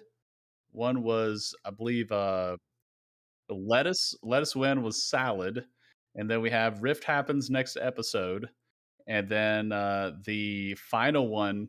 Did it just say Bards or Bard? Just Bards. So we lost a little bit of creativity points on the last one, but chat has deemed that Let Us Win has won Champ Select, followed by a close second of Rift Happens next episode. So, Eric, I'm going to pose the same question to you that I posed last game. Do you agree with chat? I mean, look, it could go either way. Whichever team wins early, gets to objectives first, is gonna be the winner. Because neither team can engage. And both teams have Hey, no, I mean that's not the same. It's specifically early game. Whichever team is up objectives first, the other team cannot fight into them. Neither team has any engage. They all have decent counter engage. Whoever destroys the Nexus will win the game. I mean, true. But yeah, it's a good point. I mean, if Let Us Win gets there first, they do have the Veigar cage to be able to drop down to dissuade Bards of a Feather from getting in. You also have the box from Thresh being dropped. You've got the Ornn to be able to knock them up and to basically kind of pseudo frontline and block people from getting in. So yeah, I think you're exactly right. It's really going to come down to those neutral objective timers, and which team is going to be able to get the prio, ward or walk over to those objectives, clear some wards, drop their own vision themselves, get some deep wards to try to see the other team coming in. and we'll see who can execute better. It's going to come down to paying attention to those spawn timers from those objectives and seeing what they can do. But I'm excited for the Vayne. You know, something we talked about in pregame. You know, Kartike could bring it out, and it's always fun when you're watching a Vayne, not on the enemy team, but just spectating, watching a Vayne pop off and pop final hour and tumble all around the fight, getting these kills. What are your hopes here for the Vayne pick? As long as he doesn't tumble into a Vagar cage and get one shot, I think he'll be good to go. Yeah, there's not a lot to really dissuade the Vayne. You know, one of the things with these hyper mobile carries is you do like to have some point and click lockdown, and we are really lacking that on the side of Let Us Win. You know, you do have the Ornn ult, which is, you know, really telegraphed. You kind of see where it's coming from, where it's going. The Vagar cage has a really long cooldown. Thresh hook can be tumbled out of the way. You know, Lilia, if she gets some damage down, she could sleep the Vayne, and that can't be dodged. But I think you're right. I think it's going to come down to something like that. You know, if they can get that Vayne locked down, it's going to come down to those skill shots. Can you hit them? Can you bait the tumble out first and then try to land some of the CC to lock her down? But even then, you're focusing on that. You're going to have the Xayah on the other end, raining down damage as well, dropping those feathers. So the more you go after that Vayne, you've got to contend with those feathers that are inevitably stacking behind you, ready to be pulled through. Yeah, and then you'll have Zyra plants going down. You'll have Victor And W on the Someone's just ground. watching. So, I mean, someone's flashing into thresh hooks and dying. I mean, someone's flashing into Vagar cages, getting one shot. There's so much he can do here. He has so many options to flash into.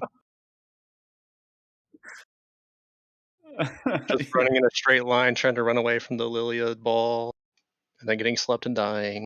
Just typical Stones things. Either way, I think it's going to be a hype matchup. We'll remind everybody that Let Us Win is coming into this matchup 1-0. They are undefeated in the league. Bards with Feather did drop their game last week, so they are looking to tie the record up at 1-1. Do want to remind everybody as well that Let Us Win is playing with engagement buff, as Patty has pointed out in chat. So we'll see if that you know, swings things in their favor a little bit. But I believe we have our reel ready to go. So stick around, take a look at the beautiful faces that will be adorning the Rift here in our second match. We'll be right back for some Tier 1 action.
into the Rift for Tier 1 action, our final Tier 1 game of the night, with Let Us Win over on blue side, taking on Bards of a Feather on red side. Both sets of champions, both teams storming onto the Rift.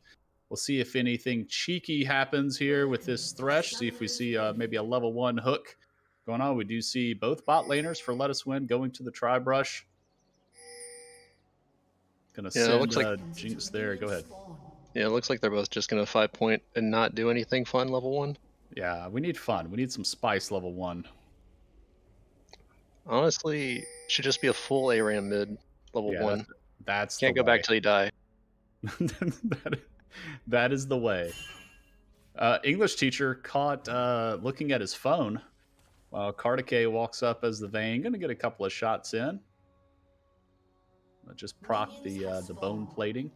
But, you know, not too bad. He's going to be able to regen that up before minions get to lane and they crash in. So, overall, looking over at Rogue Otters, it does look like he's running Press the Attack. So I don't believe we're going to be seeing that AP Shyvana, more of a bruiser Shyvana instead. That AP Dark Harvest Shyvana is really annoying to deal with.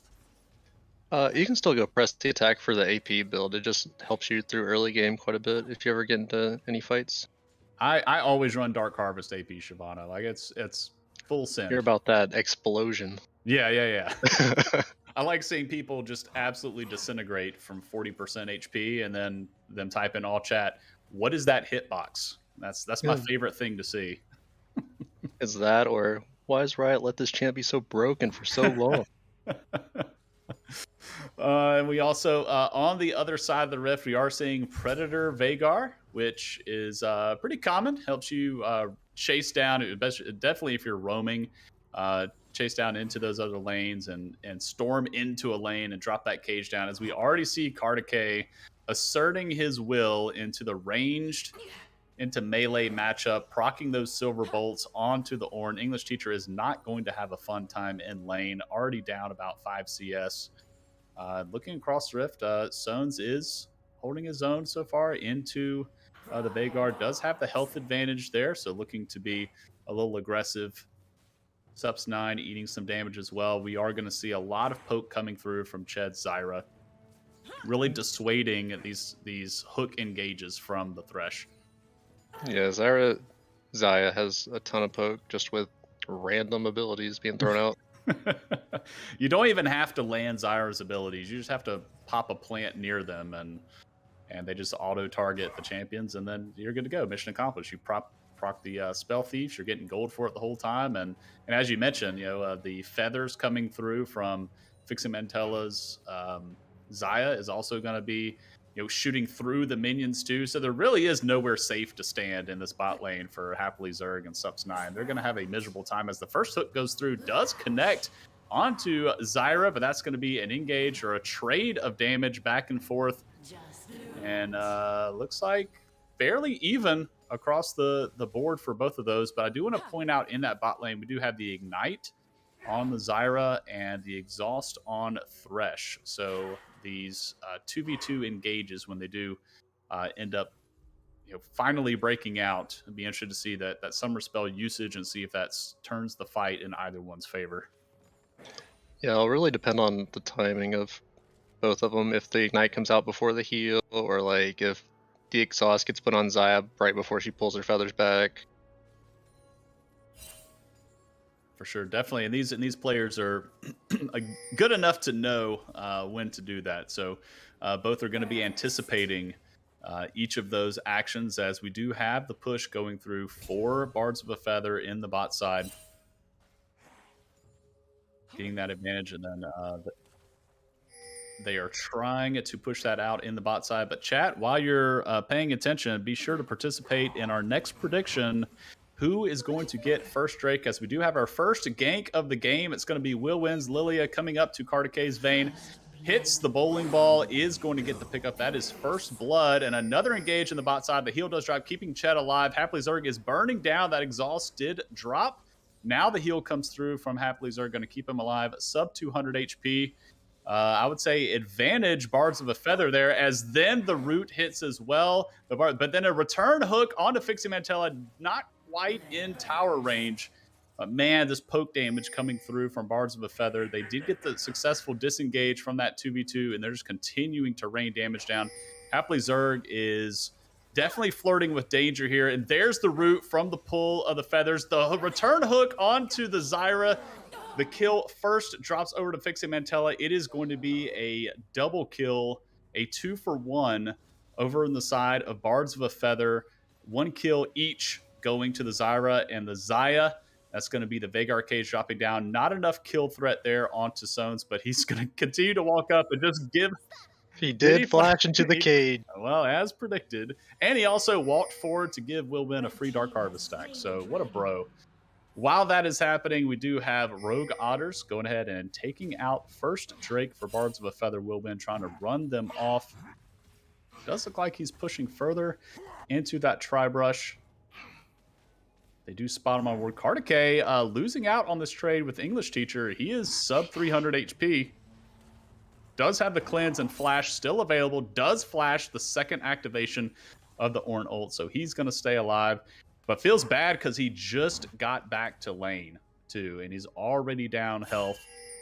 He's going to have to recall again. English Teacher already with a level advantage. This is not how I saw this matchup going. Sones, no flash into the cage. Will Win is here, but he does drop the ultimate from Victor. He is going to stay alive. That really did surprise me. A Smooth Criminal's ult does look like it's available, unless that's a graphic bug on my end. So close to real kill pressure there, but a great gravity field, a great ultimate for the silence from Sones to keep himself alive. He does not have flash or TP, so he's going to go ahead and recall there. Smooth Criminal also burned his TP.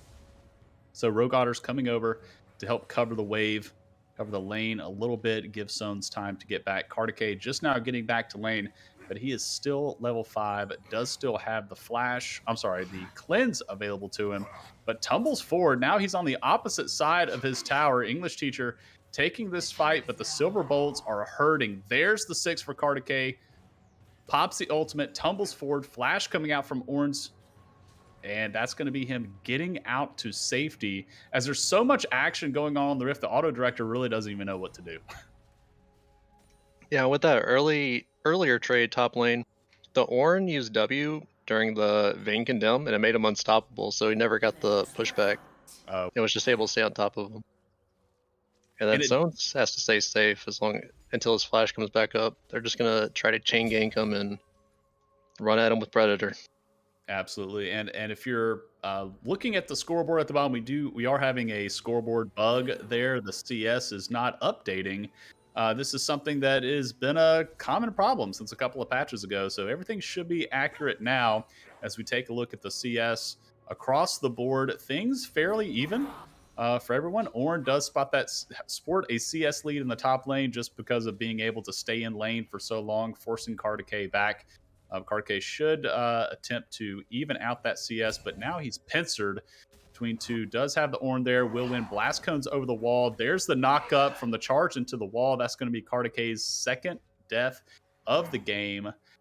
This time going in the pocket again of Will Win's Lilia. Already a 150 gold bounty, 2-0-0. So we take a look at the gold totals. Rogue Otters there jumping in. A Smooth Criminal now similar to a situation of Kartike on the wrong side of the lane. Will Win hitting the Swo's gonna hate that I don't know these ability names, but the twirly stick is what he's hitting. Twirly stick. And basically doing getting the heal, getting the speed ups, dancing around that fight, but really nobody dropping in that mid lane fight. But Rogue Otters with the CS lead, and there's the drop, there's the kill onto Happily Zerg. That's his second death of the game so far. Falling to the pressure here, Will Win a little aggressive into the counter jungle. Rogue Otters and Sones able to collapse on there, but this bot lane here for Fixie Mantella and Ched, we talked about it in pregame, wanting to see them try to go aggressive, take advantage of the stats that they saw from last week, seeing if Happily Zerg and Subs9 are going to be able to withstand that pressure, and it looks like they're coming out on top for sure. We have Kartike getting engaged on again, chain ganking top side. Looks like Carter K surely going to drop, this time going in the pockets of English Teacher. 0-3-0 so far for the Vayne. We were excited to see it come out, but struggles for the Vayne early, Eric. Yeah, he's been getting ganked quite a bit. But I mean, that second one is just really well timed from Let Us Win to like realize that he's walking down river and then collapse on him. Yeah, and they're still attacking in these windows where there's no flash. The hook is flashed out from Chet, but Happily Zerg just eating so much damage. The Flay, not enough to keep them in range. The ult, I believe it may be have gone a little bit wide, but Fixie Mantella going to go ahead and pop that Xayah R just in case. Those hitboxes can be a little funny. A return hook onto Ched. The slow from the zap, not going to be enough. Rogue Otters is in the area with ult. So we could possibly look for an execute with that ult E. But does look like they're going to peel off and get their second Drake of the game. This is going to be the second Drake of the game being started sub 11 minutes. So a really clear focus on these neutral objectives for Rogue Otters for the side of Bards of a Feather. But on the other side of the Rift, we do have Let Us Win really focusing on shutting down this Vayne, ganking the lanes. Which you do really kind of expect. The Lilia does have a lot more gank set up. Shyvana, really good power farmer, but also gets the passive buffs from every Drake steal. So this really goes in favor of the Shyvana getting those Drakes stacked early. Yeah, and I mean, Vayne will scale up eventually, even if you are getting ganked over and over. But it's just about keeping her down for as long as possible. Yeah, it's really that 2-item spike, right? Getting the Mythic and then getting the Rage Blade, and then she's going to be really doing a ton of work as another engage. The charge goes a little bit wide. There's the Condemn into the wall. Going to get some Silver Bolts down, but you can see that level disadvantage and the item disadvantage coming in. He's melting down under the Bellows Breath. There's the auto attack. Follow it. There's the flash away. Does he continue to chase this? Sub 200 HP. There's the charge back in from the Ornn. Goes unstoppable. Hits him with the Bellows Breath. And that's going to be Kardek's 4th death of the game. Yeah, this has been really well played by English Teachers so far. To get the lane set up, survive early, don't lose all your health. Level 1, 2, and 3, and then get some help from your jungler. And you also have first tower of the game dropping in favor of Let Us Win into the pocket of English Teacher at 12.5 minutes into the game. Not only is he 2-0-2, but he's about 40 CS in the lead as we have another gank. This time in the bot side, the Drowsy comes through, the Zyra ult goes down, but it's not going to be enough to dissuade the gank.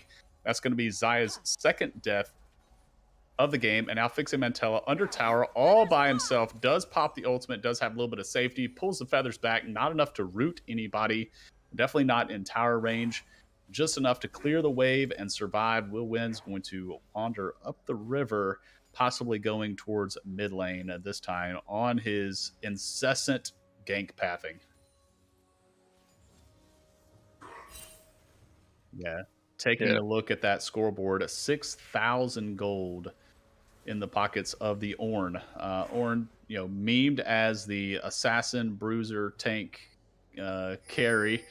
He is definitely that so far. Already building not only the plated steel caps, but also the bramble vest. So this is all of these early armor items, plus the plated steel caps to kind of cut off some of the damage coming from those basic attacks for Vayne. The Vayne's not really going to be doing a whole lot of damage.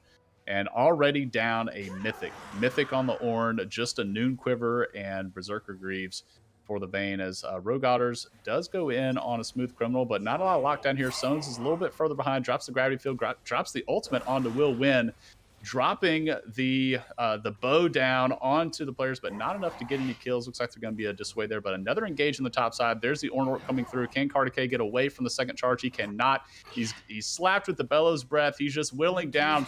The Sunfire Cape doing so much work, and he's just going to tick down the swag kill from English Teacher with the Sunfire Aegis, getting the final proc there. I don't think that he killed him with the auto. I think it was the tick.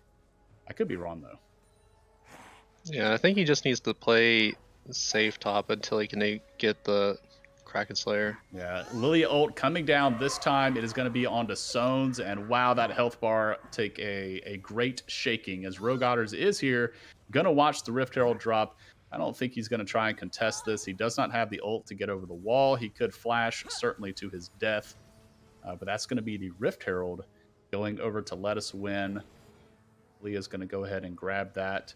And with top lane already down, do you attempt to open another lane with the Rift Herald, or you just continue to ram it down top?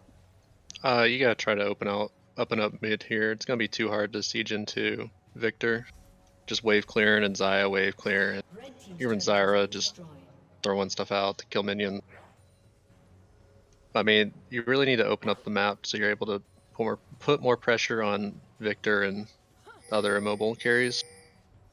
And it was something you mentioned earlier about the Vayne, trying to play safe. But when Vayne gets back to lane, we're seeing it right here. Vayne's constantly pushing the wave, right? And that's opening, Kartik up more and more to these ganks from a win, because there is no vision really through that top side of the jungle. And here he is, caught out again. There's the Ornn ult, constantly off cooldown. He does miss the second charge of it. So Kartik dancing around. Could he win this when he procs the silver bolts? But he does not get the kill before he drops himself. However, that is a big shutdown over to Kartik, as we do have a fight brewing for this third Drake of the game. This will be Let Us Win's first one. Sones stuck inside the Veigar cage, drops the ult down, is doing some damage. The hook lands on a Fixing Mantella Xayah. There's the ult in from Rogue Otters. Shyvana dropping the E for the burn damage.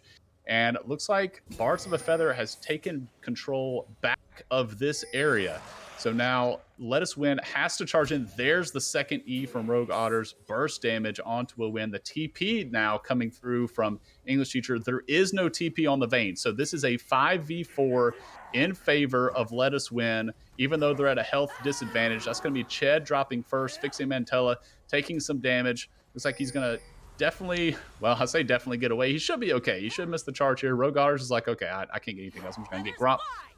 Oh, a great ultimate from Fixing Mantella to dodge the charge and keep himself alive. Really well played from the Xayah. So they are going to sacrifice this Drake, give that up, and Kartik is going to continue pushing the top side of the map. Yeah, he maybe will get top tower here. I'm not sure. I think part of the problem, they have another TP. Part of the problem is the cleanse. It's more of like a late game sum to use for the Veigar cage, but if he had a second summoner for any of these 1v1s, he probably wins them. Mm-hmm. That's a good point. And, there's the tumble in. There's the final hour. He does tumble. He's in the cage. There's the cleanse comes through. He does have flash, but it doesn't matter. Veigar hits him with the outplay button. I forget the Veigar Primordial Burst. Primordial Burst to the only face. ones I know. That is going to be the seventh death of the game for Kartik. Feels bad for the Vayne, but as you say, Vayne does have the mythic. Does look like he completed the cull. So we should be seeing the Rage Blade being worked on next, so that not only you proccing the silver bolts more often, you're going to be proccing that Kraken Slayer a little more often as well. As you called, Eric, the Rift Herald is going to be dropped mid, try to open this up. And with plates gone, this Rift Herald charge is going to do a lot of work to this tower.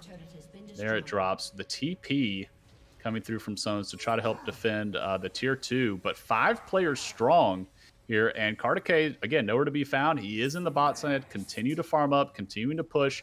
Confident that his team of 4 will be able to hold off this aggression onto the mid tier 2. And worked out for him. That second charge of Rift Herald just do some damage, but no additional gold going by way of Let Us Win.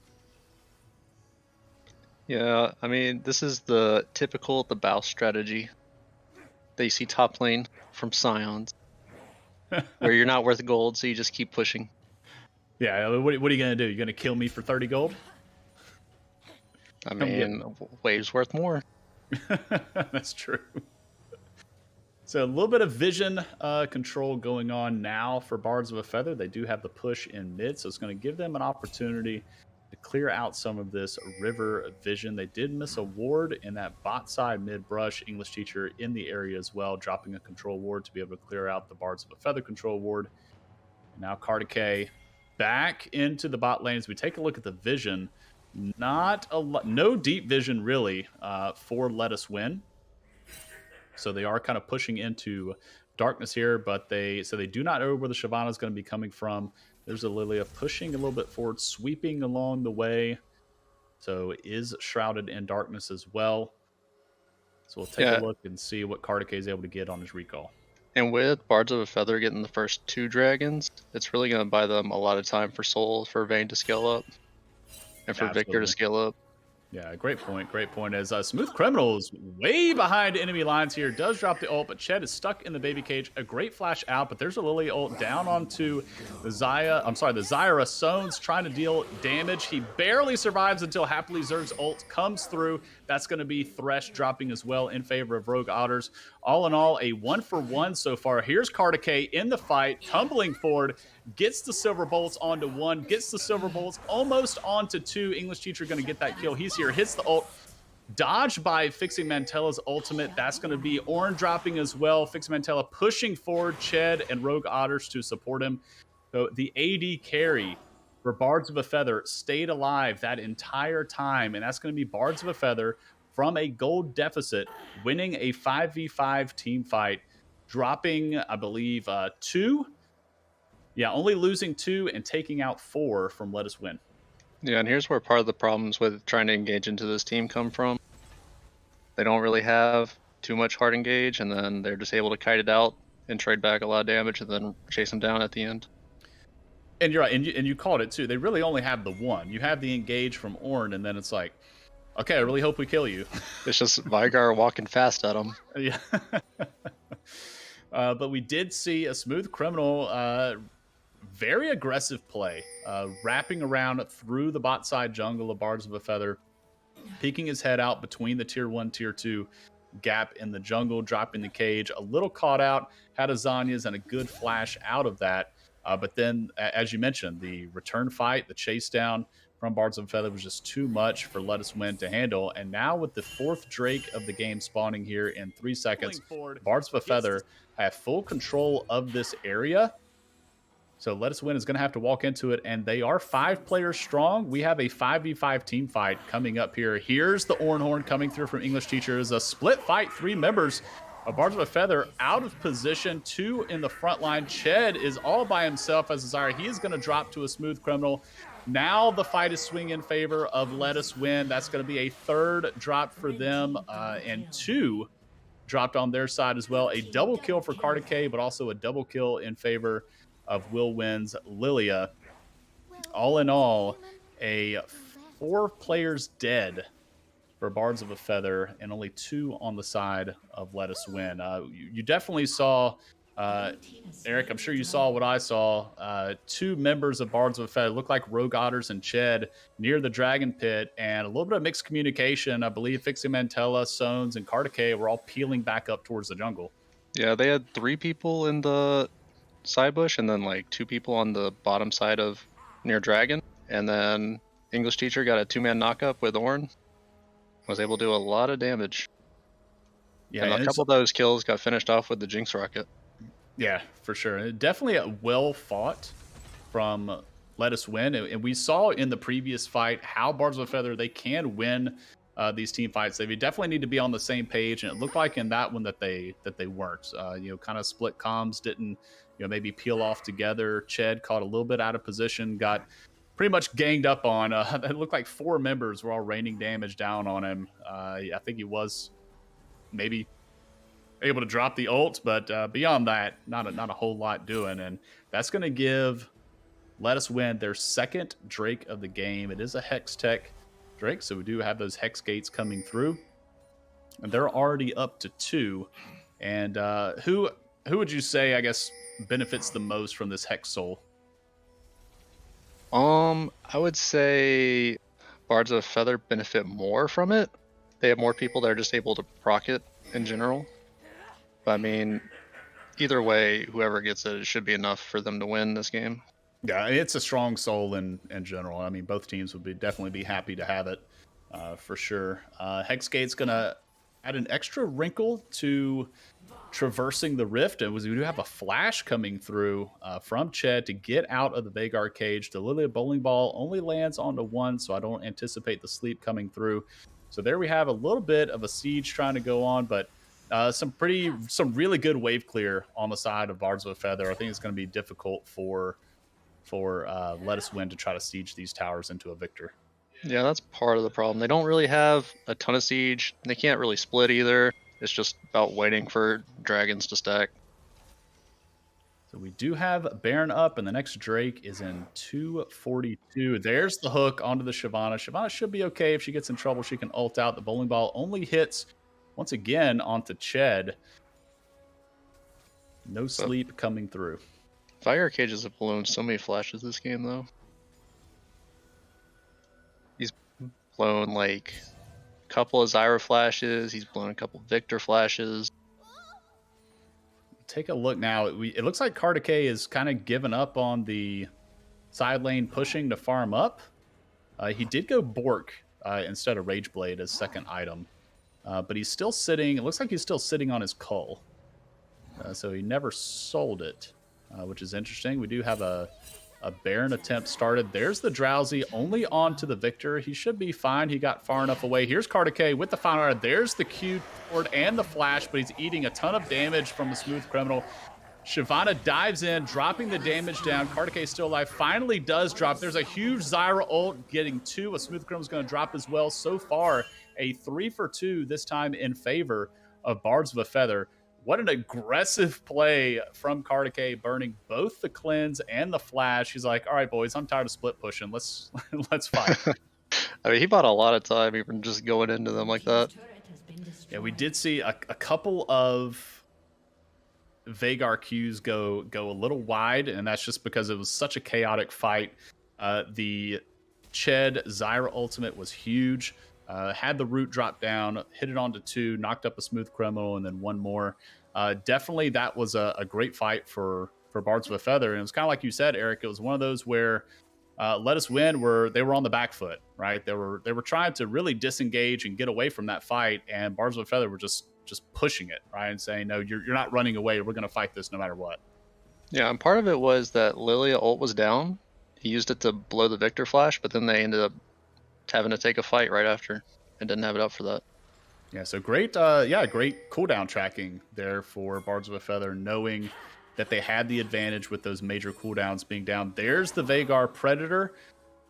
Locks Vayne in the cage, but there's no follow-up ready and available for them. So bowling ball comes through onto 2. There's the Drowsy, this time onto 2, not just one, but a huge stun from the Victor. Gets the gravity field onto 2 of them. The Ornalt comes through, taking out Kardake. That's one carry down. English teacher behind enemy lines versus 4 members of Bards of a Feather. So all in all, going to be a 1-for-1, a Vayne for an Ornn.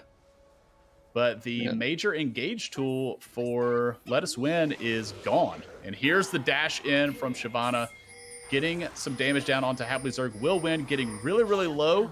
Does finally drop. Shutdown going over to Victor, but the fight is still going on. That's going to be fixing Mantella getting a kill as well.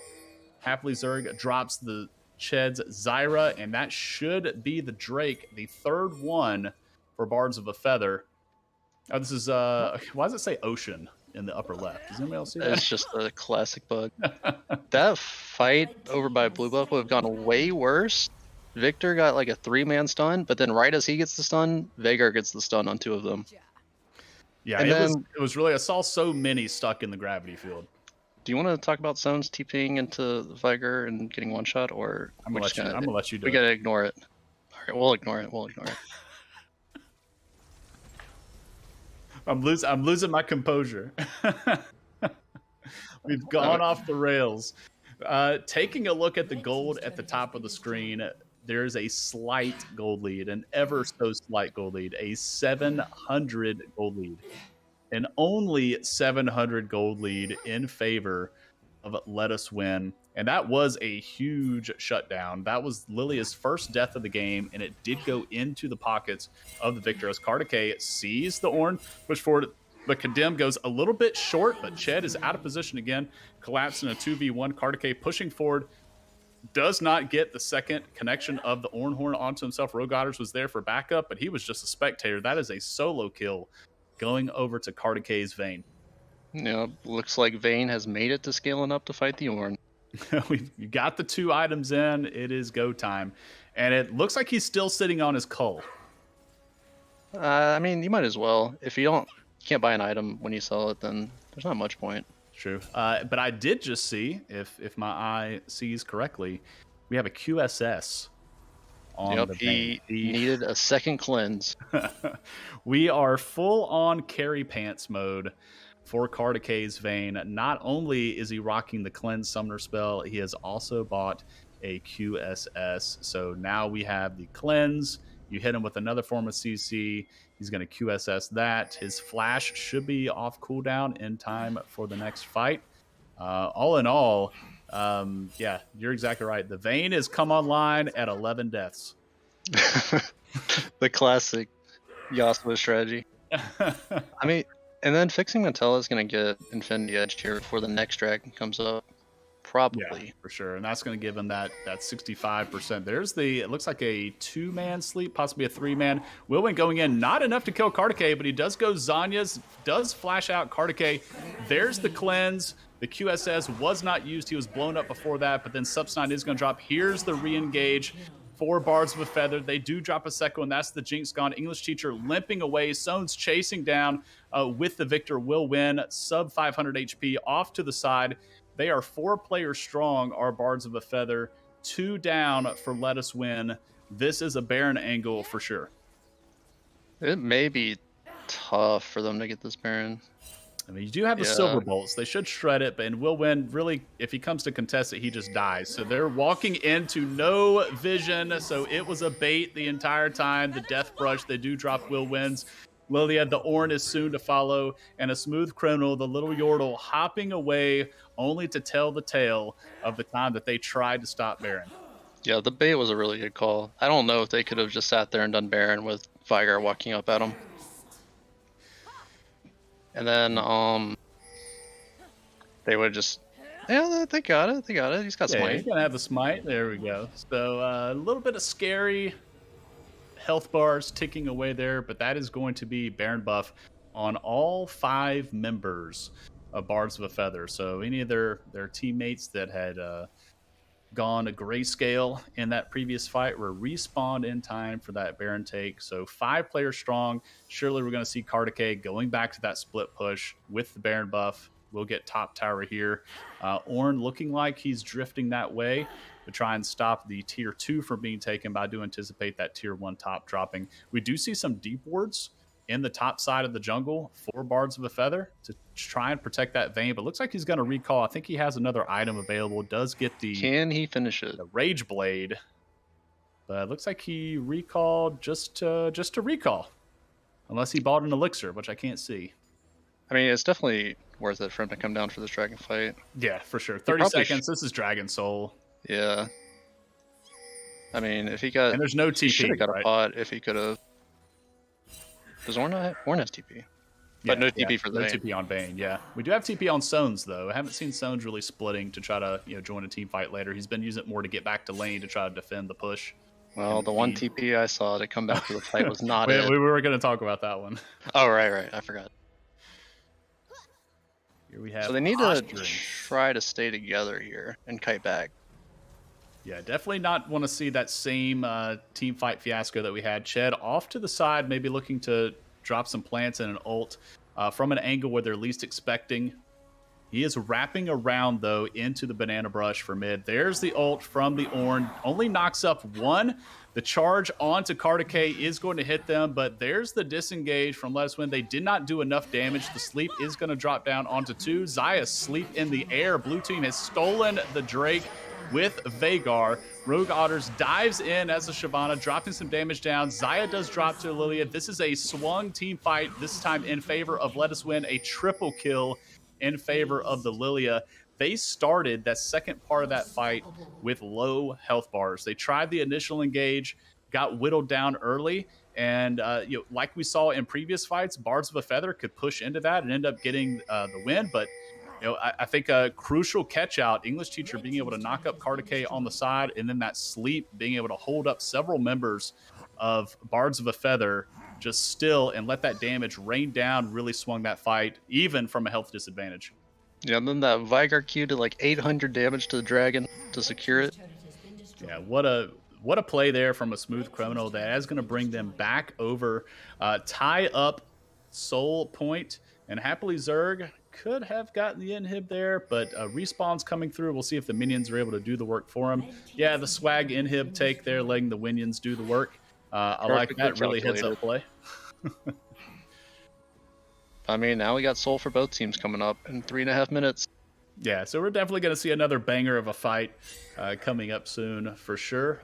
Baron not up for another 2 minutes, 45 seconds as Sones has called out Subsnide. I don't think Thresh is going to win this. This should be a kill over to Sones, but Thresh has company. Here's the Lilia over with the sleep. The kill does go over to Sones, but he's going to drop as well. There goes the outplay button from the Smooth Criminal onto the Xayah. Cardicay doing his best to tumble around the fight, but he's just overwhelmed in the 3v1. And those are 3 more members of Bards of a Feather down. And now the chase continues. Willwin going into the enemy jungle, flashing on to Ched, spinning that stick around. Rogue Otters dashing through, going unstoppable. Not able to do enough damage there. Willwin surely will drop here. Does get a Dark Harvest stack, and then he just kind of hops away. Bambi lives to see another day. Another bowling ball comes down the mid lane, hits into a minion. Now Ched and Rogue Otters doing their best to hold off the push from Let Us Win. Yeah, the Vigar damage is looking a little out of hand right now. Ched in a 1v3. I feel like I've said that a couple of times already this game. Not worth defending that inhib. And that is going to drop. So now 2 inhibs down for Let Us Win.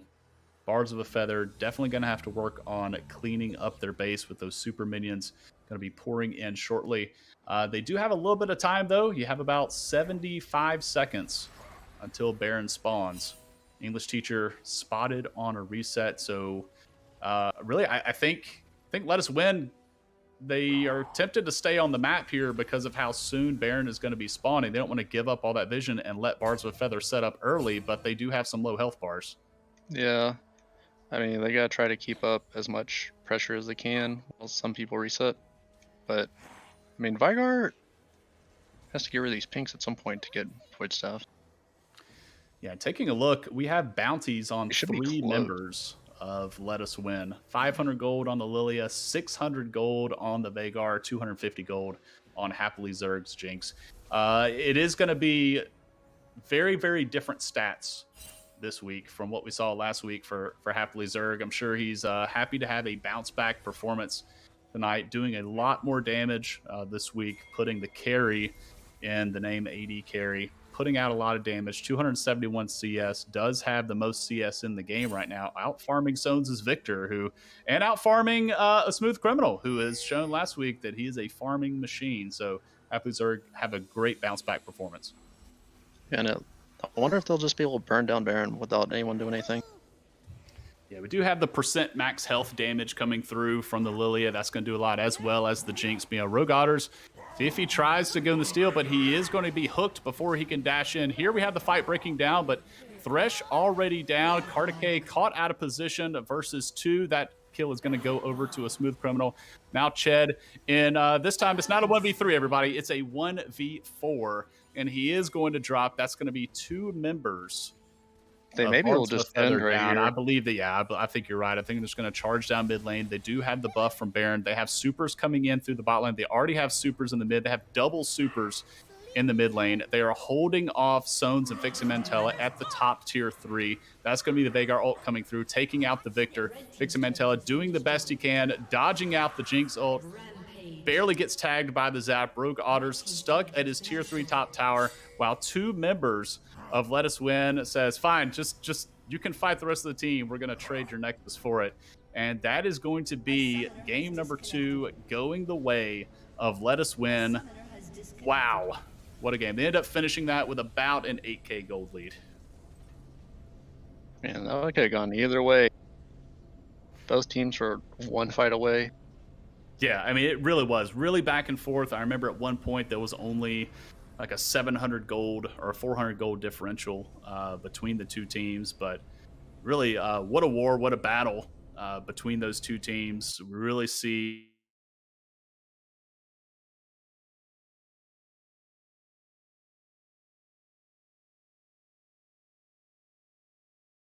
that Vayne come online, hit the 11 death power, see that, and then see the counter engage from Bards of a Feather, executing their comp really, really well, capitalizing on the weaknesses of the Let Us Win comp.